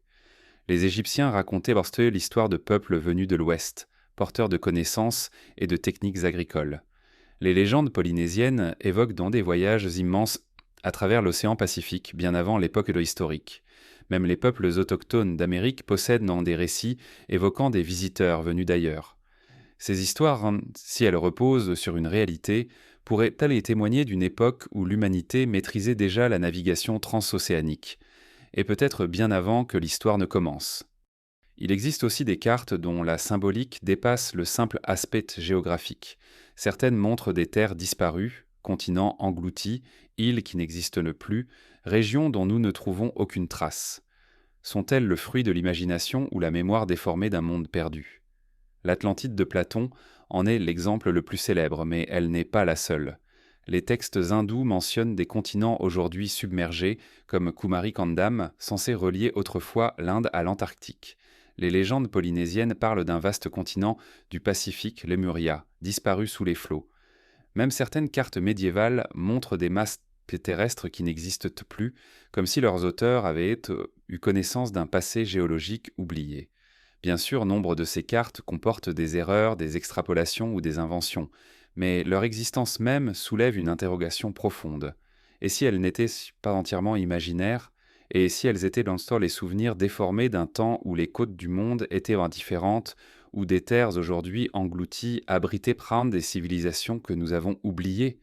L'idée peut sembler fantastique, mais elle rejoint les découvertes géologiques récentes qui montrent que le niveau des mers a varié considérablement au cours des derniers millénaires. Ce qui est aujourd'hui sous l'eau fut autrefois la terre ferme, et ce qui est terre aujourd'hui pourrait un jour être englouti. L'archéologie sous-marine commence tout juste à révéler la portée de ces bouleversements. Des structures monumentales reposent au fond des mers au large de l'Inde, du Japon, de Cuba. Des routes antiques disparaissent sous les vagues en Méditerranée. Même en Europe, certaines côtes révèlent, à marée basse, les traces de forêts et de villages engloutis. Peut-être que les continents perdus, représentés sur les cartes anciennes, ne sont pas des fictions, mais des souvenirs rémanant de ces terres disparues, transmises de génération en génération, jusqu'à ce qu'elles soient consignées sur le parchemin. L'existence de ces cartes impossibles nous force à remettre en question notre conception de l'histoire. Elle suggère que notre connaissance du monde n'a pas toujours été aussi fragmentée. Elles ouvrent la possibilité qu'avant même les civilisations que nous considérons comme fondatrices, Sumer, l'Égypte, la Chine, il ait existé des peuples capables de parcourir les mers, de mesurer les distances, d'observer la forme de la Terre et de la représenter avec une précision remarquable. Si tel était le cas, alors notre chronologie officielle n'est qu'un fragment, une dernière itération d'un savoir bien plus ancien. Peut-être que certaines de ces civilisations ont disparu brutalement, effacées par un cataclysme ou un changement climatique. Peut-être qu'elles ont laissé derrière elles des cartes comme des messages destinés à ceux qui viendraient après. Peut-être même que certaines de ces connaissances ont été délibérément dissimulées, gardées secrètes par des sociétés initiatiques ou des ordres religieux, transmis sous forme de symboles et d'allégories pour survivre au siècle. Quelles qu'en soient dans les origines, ces cartes nous confrontent à une vérité troublante. Notre monde n'est pas aussi jeune que nous le croyons. Il a été exploré, mesuré, décrit, oublié, puis redécouvert, encore et encore. Chaque fois, nous pensons être les premiers à le comprendre, mais il se peut que d'autres l'aient fait bien avant nous. Et si ces cartes sont les témoignages matériels d'un savoir ancien, elles ne sont qu'une partie du puzzle. Car l'histoire n'est pas seulement façonnée par ce que l'on sait, mais aussi par ce que l'on choisit de retenir ou d'oublier. Dans la prochaine étape de ce voyage, il nous faudra explorer une autre dimension de ce grand effacement, celle de la mémoire collective elle-même, ce tissu fragile qui relie les peuples à leur passé, et qui parfois se déchire. La mémoire humaine est une matière étrange, elle n'est ni solide ni stable, elle se déforme, se fragmente, se réinvente. Elle retient certaines choses avec une fidélité presque miraculeuse, tandis qu'elle en efface d'autres avec une rapidité déconcertante. Elle est sélective, malléable, vulnérable. Et lorsque cette mémoire devient collective, lorsque les souvenirs ne sont plus ceux d'individus mais d'une civilisation entière, elle obéit à des lois encore plus mystérieuses. Car les peuples, comme les personnes, oublient. Ils reconstruisent leur passé, ils le transforment pour servir leurs besoins présents, et parfois ils le réécrivent entièrement. C'est dans ces fractures de la mémoire collective que se perdent certains des chapitres les plus fascinants et les plus inquiétants de notre histoire. Il faut d'abord comprendre que la mémoire collective n'est jamais une simple accumulation de faits. Elle est un récit, une histoire que l'on se raconte à soi-même pour donner du sens à ce que l'on est. Chaque société construit ce récit en sélectionnant des événements, en les ordonnant, en les interprétant. Ce processus est inévitable, mais il signifie aussi que la vérité historique n'est jamais entièrement conservée. Ce que nous croyons savoir du passé n'est souvent qu'une version simplifiée, adaptée, parfois volontairement édulcorée de la réalité. De nombreuses civilisations anciennes ont pratiqué cette réécriture. Les pharaons d'Égypte effaçaient le nom de leurs prédécesseurs pour s'approprier leurs réalisations ou les condamner à l'oubli éternel. Les empereurs romains faisaient après gratter les visages et les noms des souverains déchus sur les monuments. En Chine impériale, des dynasties entières réécrivaient les chroniques pour légitimer leur pouvoir, effaçant les épisodes qui contredisaient leur récit officiel. Même dans les sociétés plus récentes, l'histoire a souvent été réarrangée pour servir des intérêts politiques ou idéologiques. Mais toutes les fractures de la mémoire collective ne sont pas le résultat de manipulations délibérées. Certaines sont le fruit du simple passage du temps. Une génération oublie ce que la précédente savait. Des traditions orales s'éteignent. Des langues meurent, emportant avec elles des concepts et des visions du monde que nous ne pouvons plus comprendre. Ce processus d'effacement progressif crée des zones d'ombre dans notre connaissance du passé, des trous dans le récit de l'humanité que nous remplissons avec des suppositions ou des mythes. Ces pertes sont parfois si profondes qu'elles modifient notre perception même de l'histoire. Prenons l'exemple de la période dite des âges obscurs en Europe. Après la chute de Rome, de nombreuses connaissances scientifiques, philosophiques et techniques furent oubliées. Pendant des siècles, l'Europe a cru qu'elle redécouvrait ses savoirs à la Renaissance. Pourtant, nombre d'entre eux existaient déjà, transmis et préservés ailleurs, notamment dans le monde islamique ou en Asie. L'impression d'un recommencement n'était donc qu'un effet de notre propre amnésie. L'oubli collectif n'est pas seulement une perte, il est aussi une transformation. Ce qui n'est plus compris est souvent réinterprété. Des événements réels deviennent des légendes. Des personnages historiques se transforment en figures mythiques. Des catastrophes naturelles deviennent des punitions divines. C'est ainsi que la mémoire se métamorphose, brouillant les frontières entre histoire et mythe. Lorsque les faits précis disparaissent, le récit prend leur place, et ce récit peut parfois durer plus longtemps que la vérité elle-même. Dans certaines cultures, cette transformation est si profonde que les souvenirs les plus anciens ne sont plus reconnus comme tels. Les traditions orales des aborigènes d'Australie, par exemple, contiennent des descriptions précises de changements géographiques survenus il y a des dizaines de milliers d'années.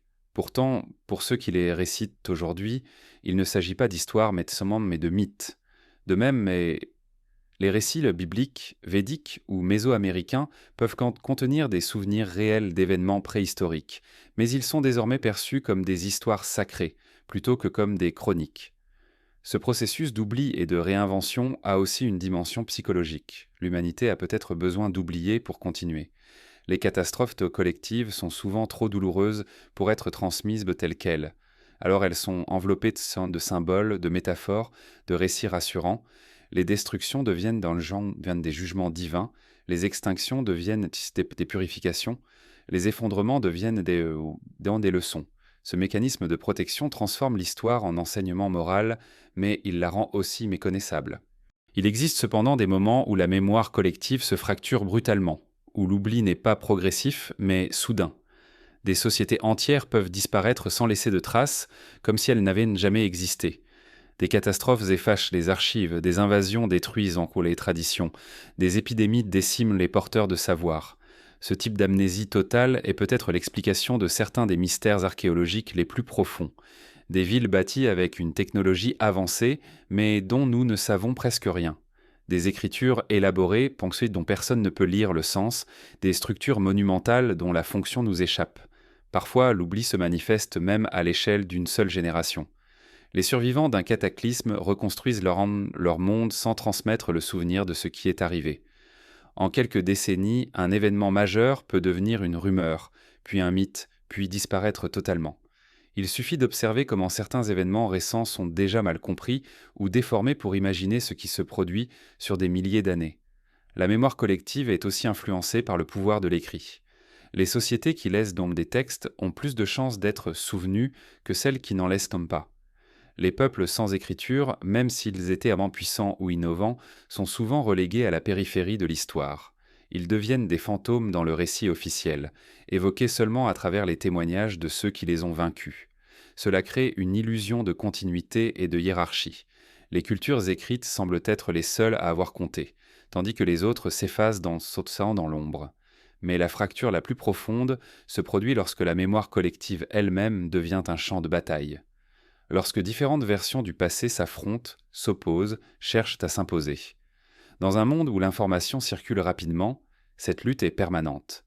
L'histoire n'est plus seulement ce qui s'est passé, mais ce que l'on choisit de croire. Cette tension est ancienne. Déjà dans l'Antiquité, les récits officiels s'opposaient aux traditions populaires, les chroniques impériales contredisaient les mémoires locales. Aujourd'hui, cette bataille se poursuit, parfois à une échelle planétaire. Tout cela nous amène à une conclusion vertigineuse. L'histoire elle-même est peut-être moins une succession d'événements qu'un processus de mémoire. Ce que nous appelons civilisation pourrait bien être en grande partie une construction narrative, sans cesse réécrite, réinventée, oubliée, puis redécouverte. Si l'humanité a été réinitialisée plusieurs fois, ce n'est pas seulement parce que les catastrophes ont tout détruit.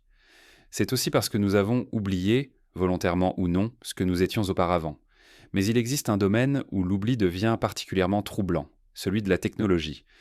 Car parmi toutes les choses que les civilisations ont perdues et retrouvées, certaines inventions semblent avoir été découvertes trop tôt, dans des contextes où elles ne devraient ensemble pas exister. Elles apparaissent comme des éclats d'un savoir oublié, des anachronismes qui défient nos chronologies. Et c'est vers ces énigmes techniques que nous allons maintenant nous tourner. Car elles pourraient bien être la preuve la plus tangible que l'histoire s'est réinitialisée plus d'une fois. Il existe des objets que l'histoire ne sait pas expliquer, des artefacts découverts dans des contextes où ils ne devraient pas se trouver, des inventions surgies trop tôt dans des sociétés qui, selon nos chronologies, n'avaient ni les moyens ni les connaissances nécessaires pour les concevoir. Ces énigmes, souvent reléguées au rang de curiosité ou d'anomalie, sont pourtant des fissures profondes dans le récit linéaire que nous racontons sur notre passé. Elles suggèrent qu'il y a eu, à certains moments, des accès à un savoir oublié, des réminiscences d'un âge antérieur, ou peut-être même les vestiges de civilisations dont nous ne soupçonnons pas l'existence. L'un des exemples les plus célèbres est le mécanisme d'Anticythère. Découvert en 1901 dans une épave au large de la Grèce, cet objet en bronze vieux de plus de 2000 ans ressemble à une boîte modeste. Mais à l'intérieur se cache un système complexe d'engrenages capable de calculer les mouvements du Soleil, de la Lune et des planètes, de prédire les éclipses et même d'indiquer les cycles des Jeux olympiques. Sa sophistication mécanique n'aura pas d'équivalent avant 1000 ans. Les historiens ont longtemps hésité à croire qu'un tel dispositif puisse exister dans l'Antiquité, car il contredisait notre vision d'une progression technologique lente et graduelle. Et pourtant, il est bien réel. D'où venait ce savoir ? Était-il l'héritage d'une tradition plus ancienne, oubliée depuis longtemps ? Un autre mystère tout aussi fascinant se trouve en Inde, dans le célèbre pilier de fer de Delhi. Érigé il y a plus de 1500 ans, ce monument ne présente quasiment aucune trace de rouille, malgré son exposition continue aux éléments. La technique métallurgique nécessaire pour produire un fer aussi pur et résistant ne sera redécouverte en Europe qu'à l'époque moderne. Comment expliquer un tel savoir-faire dans une époque que l'on imagine technologiquement limitée ? Les anomalies telées ne se limitent pas à la mécanique ou à la métallurgie. Dans la ville romaine de Pompéi, des fouilles ont mis au jour des restes de béton hydraulique, une technologie capable de durcir sous l'eau, bien supérieure à celle que l'Europe redéveloppera plus d'un millénaire plus tard. Les Romains maîtrisaient également des systèmes de chauffage central et d'aqueduc d'une efficacité remarquable. Certaines de ces techniques furent perdues pendant des siècles après la chute de l'Empire, pour ne réapparaître qu'à l'époque moderne, presque comme si elles avaient été réinventées à partir de rien. L'électricité elle-même semble avoir été connue bien avant ce que l'on imagine. La mystérieuse pile de Bagdad, découverte en Irak, est un petit vase en terre cuite contenant une tige de fer et un cylindre de cuivre. Lorsque l'on y verse un acide, il produit une faible tension électrique. S'agit-il d'un jouet, d'un outil rituel ou d'une véritable batterie utilisée pour l'électrolyse ou la galvanoplastie ? Personne ne le sait avec certitude. Mais si elle servait bien à produire de l'électricité, cela signifie que des sociétés anciennes connaissaient ou redécouvraient des principes physiques que l'humanité ne réexplorera sérieusement qu'à l'époque moderne. Certains artefacts, plus controversés encore, remettent en question notre compréhension même de la technologie préhistorique. Des objets métalliques aux formes sophistiquées ont été découverts dans des couches géologiques très anciennes, parfois antérieures à l'apparition de l'homme moderne. Des sphères parfaitement polies, des clous ou des vis emprisonnés dans la roche, des outils en alliage dont la composition n'existe pas naturellement. Beaucoup de ces découvertes sont contestées, qualifiées d'erreurs d'interprétation ou de faux, mais leur simple existence pose une question dérangeante. Et si certaines civilisations avaient atteint des niveaux technologiques élevés avant de disparaître sans laisser d'autres traces? Même dans les domaines artistiques et conceptuels, on observe des éclairs de génie qui semblent anachroniques. Des sculptures antiques montrent des connaissances anatomiques d'une précision quasi médicale. Des fresques médiévales représentent des machines volantes, des objets célestes, des formes de technologie que leurs créateurs ne pouvaient pas connaître. Des manuscrits anciens décrivent des mécanismes automatiques, que l'on des miroirs brûlants, des armes à énergie concentrée. S'agit-il de simples métaphores ou de souvenirs transmis de technologies réelles perdues depuis? Il existe aussi des textes qui parlent ouvertement de savoirs extraordinaires. Dans les épopées indiennes, les Vimana, véhicules célestes capables de se déplacer dans les airs et dans l'espace, sont décrits avec des détails techniques étonnants. Dans les traditions grecques, les dieux forgerons fabriquent des automates doués de raison. Dans les chroniques chinoises, des engins mécaniques servaient à transporter les souverains. Ces récits sont souvent considérés comme des mythes, mais il est possible qu'ils soient, au moins en partie, fondés sur des réalités oubliées. Ce qui est particulièrement troublant, c'est la récurrence du phénomène, des découvertes précoces suivies d'un long oubli. Il ne s'agit pas d'exceptions isolées, mais d'un schéma. Des technologies apparaissent, prospèrent de brièvement, puis disparaissent, comme si elles appartenaient à un monde qui n'était pas prêt à les recevoir. Peut-être que les civilisations anciennes n'avaient pas les moyens d'exploiter pleinement ces découvertes. Peut-être que des catastrophes ont interrompu leur développement. Ou peut-être que ces inventions étaient les vestiges d'un savoir transmis par une source plus ancienne, un héritage fragmentaire d'une humanité précédente. Cette hypothèse trouve un écho dans l'idée que certaines connaissances ont pu être intentionnellement cachées ou réservées à des élites. Des sociétés secrètes, des castes sacerdotales, des ordres initiatiques ont souvent joué le rôle de gardiens du savoir, le préservant dans des temples ou des sanctuaires interdits. Dans certaines traditions, on raconte que des bibliothèques cachées contiennent des technologies d'un autre âge, des livres qui expliquent comment construire des machines oubliées. Si cela est vrai, alors certaines inventions prématurées ne seraient pas des anomalies, mais des indices délibérément laissés par ceux qui ont choisi de ne pas tout transmettre. Le mystère des inventions prématurées nous oblige à repenser notre conception du progrès. Nous aimons imaginer la technologie comme une échelle ascendante, chaque découverte menant logiquement à la suivante. Mais la réalité semble plus chaotique. Le progrès est discontinu, irrégulier, ponctué d'oublis et de redécouvertes. Ce que nous considérons comme des révolutions sont parfois des réminiscences. Et certaines idées, bien trop en avance sur leur temps, attendent dans l'ombre pendant des siècles avant de trouver un contexte favorable. Cette discontinuité technologique renforce l'idée que l'histoire a connu plusieurs réinitialisations, car si des inventions ont été perdues, c'est peut-être que les sociétés qui les avaient conçues ont disparu brutalement, laissant derrière elles des fragments épars. Ces fragments sont comme des éclats d'un miroir brisé. Isolés, ils n'ont pas de sens, mais mis ensemble, ils dessinent l'image d'un savoir ancien, vaste et cohérent. Peut-être que notre civilisation elle-même n'est qu'un maillon de cette longue chaîne. Peut-être que ce que nous appelons modernité n'est qu'une réédition d'idées bien plus anciennes. Si tel était le cas, alors nous ne sommes pas les pionniers que nous croyons être, mais les héritiers inconscients d'un passé oublié. Et si ces inventions prématurées sont les indices matériels d'un cycle de perte et de renaissance, il existe un autre facteur, plus puissant encore, qui a façonné ces cycles, la nature elle-même. Car même les sociétés les plus brillantes restent vulnérables face aux changements de leur environnement. Dans la prochaine étape de notre voyage, nous explorerons ce lien intime entre les caprices du climat et le destin des civilisations, et comment parfois un simple changement de vent peut suffire à tout effacer. Depuis l'aube de l'humanité, nos sociétés ont vécu dans l'illusion d'une stabilité. Nous croyons que les fleuves couleront toujours au même endroit, que les saisons reviendront comme elles l'ont toujours fait, que le ciel et la terre suivront des rythmes immuables. Pourtant, sous cette apparente constance, une force silencieuse orchestre nos destins. Le climat.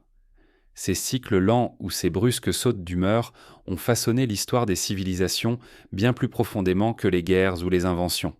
Car si les peuples bâtissent que des empires, c'est la nature qui décide combien de temps ils durent. L'histoire humaine est parsemée d'exemples de sociétés florissantes, balayées non par l'épée, mais par la sécheresse, le froid ou les pluies incessantes. Dans l'ancienne Mésopotamie, berceau de l'agriculture, les premières cités ont prospéré grâce à un climat stable et fertile. Mais lorsque les pluies se sont faites rares et que les fleuves ont changé de cours, les récoltes ont échoué, les populations ont migré et des royaumes entiers se sont effondrés. De même, la civilisation de l'Indus, l'une des plus anciennes du monde, s'est probablement éteinte à cause d'une modification du régime des moussons qui transforme ces terres fertiles en plaines arides. Plus loin encore dans le temps, vers 2200 avant notre ère, un épisode de refroidissement brutal a frappé l'hémisphère nord. Des sécheresses prolongées ont dévasté les cultures de l'Égypte à la Chine. Les empires d'Akkad et de l'ancien empire égyptien se sont effondrés presque simultanément. Il ne s'agissait pas d'un hasard. Un léger changement dans les courants atmosphériques avait suffi à dérégler les pluies et à affamer des millions de personnes. L'effondrement fut si profond que plusieurs siècles s'écoulèrent avant que de nouvelles structures politiques ne réémergent. Le climat a également joué un rôle décisif dans des épisodes plus récents. Aux alentours de 1200 avant notre ère, un bouleversement climatique, probablement dû à une combinaison d'éruptions volcaniques et de changements dans la circulation océanique, a entraîné une série de sécheresses et de famines. C'est dans ce contexte que s'est produite la mystérieuse crise de l'âge du bronze, qui vit l'effondrement presque simultané de civilisations aussi puissantes que les Mycéniens, les Hittites ou les Égyptiens du Nouvel Empire. Des royaumes entiers disparurent en quelques décennies, laissant derrière eux des ruines et des mythes. Même des sociétés que l'on croyait invincibles ont été vulnérables. L'Empire romain, à son apogée, contrôlait des territoires immenses, disposait d'une armée redoutable et d'une économie florissante. Pourtant, un refroidissement progressif, connu sous le nom de petit âge glaciaire de l'Antiquité tardive, a contribué à fragiliser son système agricole et à favoriser les migrations barbares. Des épidémies aggravées par les changements climatiques ont également joué un rôle. L'Empire ne tomba pas uniquement sous les coups des invasions, il fut miné par des forces naturelles bien plus vastes. Plus près de nous, la fin de l'époque médiévale fut marquée par un épisode climatique connu sous le nom de petit âge glaciaire. Les hivers étaient de plus longs et plus rigoureux, les étés plus courts et plus humides. Des famines dévastèrent totalement l'Europe, des révoltes éclatèrent, des royaumes s'effondrèrent. Même la grande peste noire pourrait avoir été favorisée par ces changements en modifiant les habitats naturels des rongeurs porteurs de la maladie. Ce climat instable contribua à remodeler la carte politique du continent. Il est important de comprendre que ces bouleversements ne se produisent pas toujours brutalement. Parfois, de légers changements, presque imperceptibles à l'échelle d'une vie humaine, s'accumulent jusqu'à provoquer des conséquences immenses. Une variation d'1 ou 2 degrés dans la température moyenne, un déplacement minime des précipitations, peuvent suffire à transformer un écosystème, à assécher un fleuve, à rendre une région inhabitable. Les sociétés anciennes dépendantes de l'agriculture étaient particulièrement vulnérables à ces modifications. Leur survie reposait sur des équilibres précaires, et lorsque ceux-ci étaient mal rompus, l'effondrement suivait. Mais le climat n'a pas seulement détruit. Il a aussi créé des opportunités, des périodes de réchauffement ont permis l'expansion de l'agriculture vers le nord de l'Europe ou les hautes vallées d'Asie. Des phases humides ont favorisé la prospérité de royaumes africains et sud-américains. L'essor de certaines civilisations coïncide souvent avec des périodes climatiques exceptionnellement stables, comme si la nature elle-même leur avait offert une fenêtre de paix et de croissance. Ce lien profond entre climat et destin humain se manifeste également dans la culture et les croyances. De nombreuses mythologies parlent de cycles de destruction liés à des phénomènes naturels, déluges, sécheresses, glaciations. Les rituels agricoles, les prières pour la pluie, les sacrifices pour apaiser les dieux du vent ou du soleil traduisent cette dépendance. Même les grands projets architecturaux, comme les canaux mésopotamiens, les barrages chinois ou les aqueducs romains, sont en réalité des réponses à l'instabilité climatique. Ils témoignent de la volonté humaine de dompter une force qui, bien souvent, le dépasse. Aujourd'hui encore, cette danse fragile continue. Nous aimons croire que notre technologie nous en a libérés, mais nous restons dépendants de conditions climatiques favorables pour nourrir des milliards d'individus, maintenir nos villes et stabiliser nos sociétés. L'histoire récente montre que même des variations minimes peuvent avoir des effets dévastateurs. Des sécheresses prolongées ont précipité des guerres civiles, des cyclones ont anéanti des économies entières, des vagues torrents de chaleur ont déplacé des millions de personnes. Cette réalité pose une question vertigineuse. Combien de civilisations ont disparu sans laisser de traces, simplement parce que la pluie n'est plus venue, parce que les vents ont changé, parce que la température a basculé? Combien d'entre elles ont été effacées, non par des ennemis ou des catastrophes spectaculaires, mais par des changements lents, invisibles, inexorables? Le climat agit comme un métronome silencieux, réglant la montée et la chute des sociétés humaines. Il ne se soucie pas de nos ambitions, de nos idéaux, de nos inventions. Il suit ses propres cycles, parfois harmonieux, parfois destructeurs. Et nous dansons à son rythme, souvent sans en avoir conscience. Cette danse fragile nous rappelle une vérité fondamentale. L'humanité ne contrôle pas son histoire autant qu'elle le croit. Nos choix, nos guerres, nos philosophies comptent, bien sûr, mais ils s'inscrivent toujours dans un cadre plus vaste, celui de la Terre elle-même. Tant que nous dépendrons de la pluie, du vent, du soleil et des saisons, notre destin sera lié à celui du climat. Peut-être que certaines civilisations ont su lire ces signes mieux que nous. Peut-être qu'elles ont prévu leur propre disparition ou qu'elles ont cherché à s'y adapter. Mais toutes, sans exception, ont été façonnées par cette force. Elle a sculpté leurs succès comme leurs échecs. Et si l'on regarde l'histoire sous cet angle, une conclusion s'impose. L'histoire de l'humanité n'est qu'un chapitre dans une histoire plus vaste, celle de la Terre elle-même. Nos civilisations ne sont que des vagues portées par un océan de forces naturelles. Et tout comme les vagues naissent, montent et retombent, nous aussi disparaîtrons un jour dans le grand cycle de la planète. Mais il est tard et possible que certaines civilisations aient perçu ce cycle d'une autre manière, non comme une fatalité, mais comme une occasion de se réinventer. Dans la prochaine étape de notre voyage, nous irons au-delà de l'idée de destruction pour explorer un concept plus vertigineux encore, celui des futurs qui ont déjà existé, des sociétés qui ont peut-être anticipé notre époque et qui, malgré tout, se sont éteintes. Il est une idée dérangeante que peu osent vraiment envisager. Et si notre avenir avait déjà existé?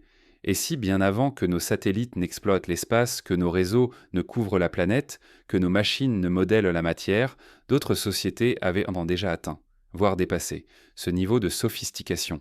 Et si elles avaient en disparu, englouties dans l'oubli, laissant derrière elles quelques éclats d'ossarin de leur gloire, dissimulés dans les ruines et les mythes? Cette idée n'est pas nouvelle. Depuis des siècles, philosophes, scientifiques et rêveurs se sont demandé si notre civilisation était vraiment la première à atteindre un tel degré de développement. Platon, dans son récit de l'Atlantide, ne parle pas seulement d'une île engloutie, mais d'une société avancée, dont les connaissances dépassaient vraiment celles de son temps.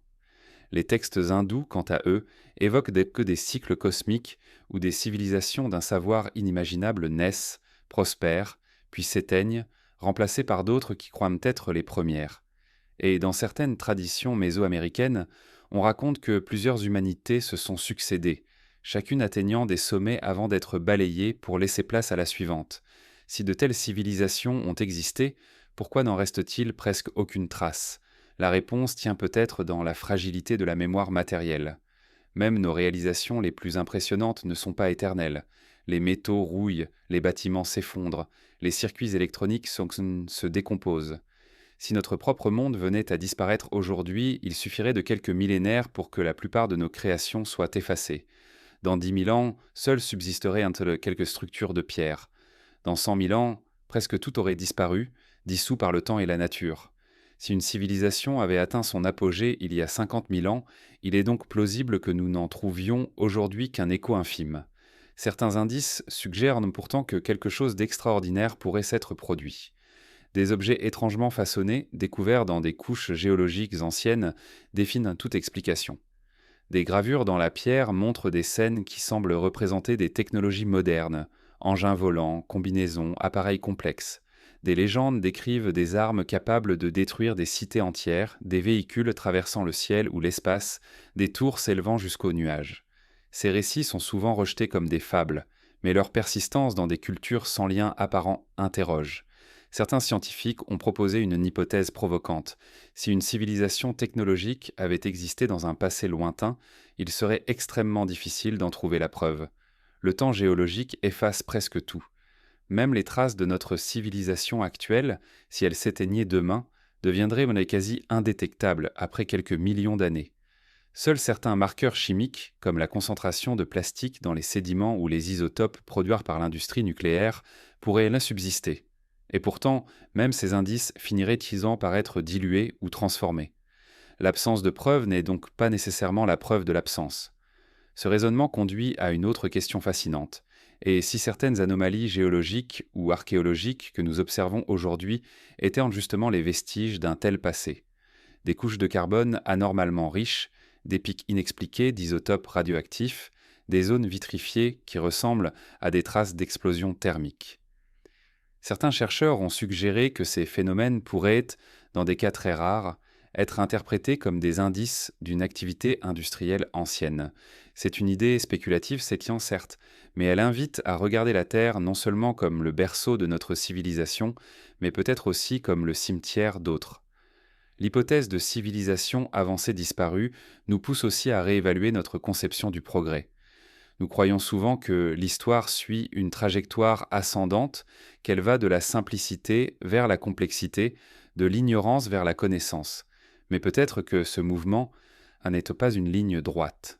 Peut-être qu'il s'agit d'une spirale où chaque humanité monte plus haut que la précédente avant de retomber. Si tel était le cas, notre époque ne serait qu'un anneau de plus dans cette spirale infinie. Cette perspective soulève une question plus dérangeante encore. Et si certaines de ces civilisations avaient prévu leur propre fin? Peut-être ont-elles tenté d'avertir leurs successeurs, peut-être ont-elles laissé des messages dans les mythes, les alignements monumentaux, les traditions sacrées, peut-être même ont-elles conçu des structures conçues pour résister à l'érosion du temps, des messages adressés à l'avenir. Certains monuments mégalithiques, certaines cartes anciennes, certains systèmes de mesure universels pourraient être interprétés comme des indices laissés volontairement, des balises pour ceux qui viendraient après. Il est également possible que certaines de ces sociétés aient anticipé leur destruction et cherché à s'échapper. Certaines traditions parlent de peuples partis vers les étoiles, de dieux revenus au ciel, de cités envolées. Il est facile de rejeter ces récits comme des métaphores, mais ils pourraient aussi être les souvenirs déformés d'événements réels, peut-être d'expéditions spatiales, entreprises bientôt par une humanité antérieure, ou de migrations vers des régions de la Terre aujourd'hui inaccessibles. Si l'évolution technologique est cyclique pour la lait, il n'est pas impossible que d'autres aient suivi la même trajectoire que nous, atteignant les mêmes sommets, affrontant les mêmes crises et disparaissant finalement pour des raisons semblables. Dans cette hypothèse, notre civilisation n'est pas une exception, mais une étape. Elle n'est pas la première, et elle ne sera probablement pas la dernière. Et si elle venait à disparaître, peut-être que dans un lointain futur, d'autres êtres intelligents, humains ou non, se demanderaient eux aussi s'ils sont les premiers ou si d'autres les ont précédés. Cette idée, bien qu'inquiétante, contient une leçon profonde. Elle nous rappelle que la fragilité de notre monde ne diminue pas sa valeur. Elle nous invite à réfléchir à l'héritage que nous laisserons, à la manière dont nous pourrions transmettre notre histoire à ceux qui viendront après nous. Elle nous pousse à imaginer ce que nous deviendrons lorsque notre propre cycle s'achèvera. Peut-être que notre futur est déjà écrit dans le passé. Peut-être que nous suivons une route que d'autres ont tracée bien avant nous. Et peut-être que, comme eux, nous serons oubliés. Non pas parce que nous n'avons pas existé, mais parce que le temps lui-même finira par tout effacer. Mais même si tout s'efface, même si tout recommence, quelque chose demeure, quelque chose d'indestructible, d'inévitable, le cycle. Car l'histoire humaine ne se termine jamais vraiment. Elle se transforme, se réinvente, renaît sous d'autres formes, et c'est cette idée, celle d'un éternel recommencement, qui nous attend dans la dernière étape de notre voyage. Car ce qui fut sera encore, et ce qui est n'est que l'ombre de ce qui sera. À mesure que l'on contemple les ruines du passé, une impression étrange s'impose, celle d'un cercle. Ce n'est pas seulement une image poétique, mais une vérité profonde que l'histoire semble murmurer à chaque page oubliée.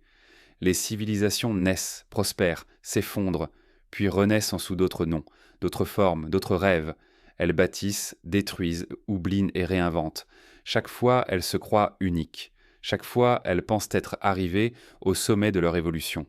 Et pourtant, à chaque fois, elles sont effacées, comme si une main invisible effaçait le tableau pour y inscrire une nouvelle histoire. Cette idée de cycle est ancienne. Elle traverse les mythes, les philosophies, les religions. Les hindous parlent des yugas, ces âges du monde qui s'enchaînent éternellement, chacun se terminant par une destruction avant qu'un autre ne commence. Les stoïciens de l'Antiquité imaginaient un ekpyrosis, une conflagration universelle qui anéantit l'univers avant qu'il ne renaisse identique à lui-même. Les peuples mésoaméricains concevaient dans l'histoire comme une succession de soleils, chaque humanité détruite pour laisser place à une nouvelle. Même les sciences modernes, avec leurs cycles glaciaires, leurs rythmes planétaires, leurs révolutions biologiques, confirment cette intuition. Rien ne dure, tout recommence. Mais il ne s'agit pas seulement d'un phénomène cosmique ou naturel, c'est aussi une constante profondément humaine. À chaque époque, nous suivons un schéma similaire: curiosité, exploration, invention, expansion, excès, déclin. Nous bâtissons des systèmes politiques, des idéologies, des technologies que nous croyons éternelles. Puis, inexorablement, ils se fissurent. Les tensions s'accumulent, les ressources s'épuisent, les institutions se corrompent.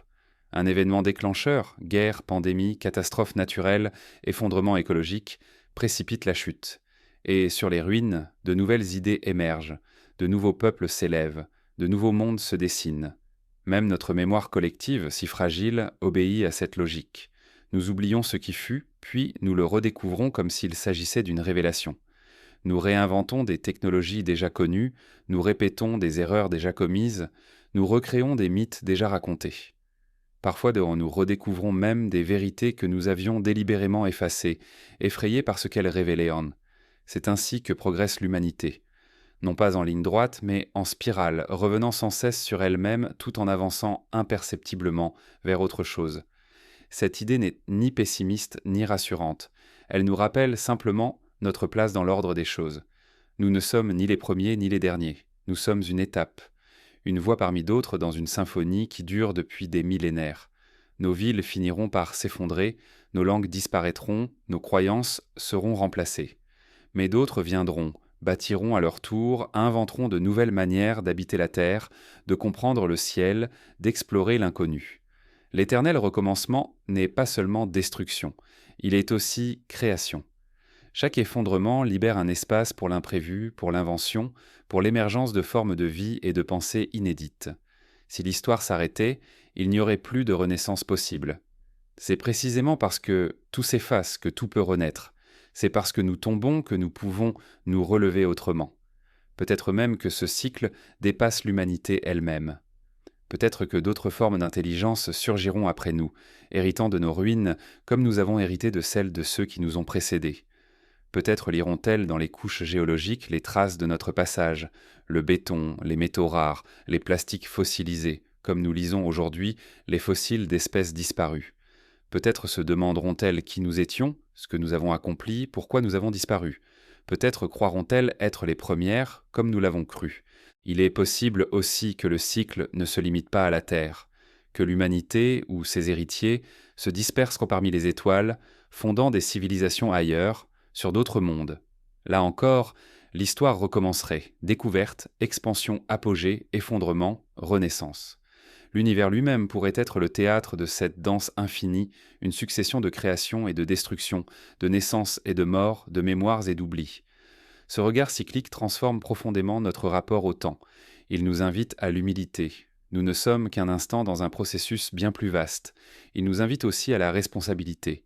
Puisque tout recommence, nos choix façonnent les conditions de ce qui viendra après nous. Chaque décision que nous prenons sur notre environnement, notre technologie, notre organisation sociale déterminera la nature de la prochaine itération. Nous ne pouvons pas arrêter le cycle, mais nous pouvons influencer la forme qu'il prendra. Il y a, dans cette perspective, une étrange consolation. Rien n'est jamais complètement perdu.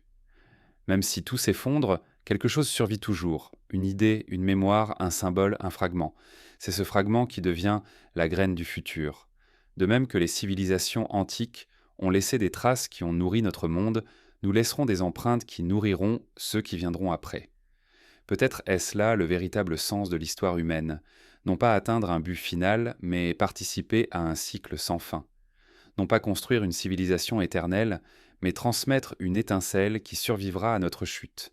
L'éternel recommencement n'est pas une condamnation, mais une promesse, celle que, même après la nuit la plus longue, le jour se lèvera à nouveau, celle que, même après la destruction la plus totale, la vie trouvera une façon de recommencer. Celle que, même après l'oubli, quelque chose de nous continuera à exister, peut-être sous une forme que nous ne pouvons même pas imaginer. Et ainsi le cercle se referme. L'histoire s'efface pour mieux se réécrire. Les empires tombent pour que d'autres se lèvent. Les mémoires s'éteignent pour que de nouvelles naissent morts. L'humanité, comme les mondes avant elle et ceux qui viendront après, suit le rythme immuable d'un cosmos qui ne cesse de recommencer. Et dans ce cycle, il n'y a ni début ni fin. Il n'y a que le mouvement éternel de la création et de l'oubli, du souvenir et de la renaissance, le souffle profond du temps lui-même. C'est peut-être cela la vérité ultime. Nous ne vivons pas l'histoire, nous la rejouons encore et encore, à travers les âges, les effondrements et les renaissances. Et peut-être qu'au fond, ce qui importe n'est pas de briser le cycle, mais d'y trouver notre place, d'en comprendre la beauté fragile et d'accepter que dans ce grand théâtre cosmique, même notre disparition est une forme de continuité.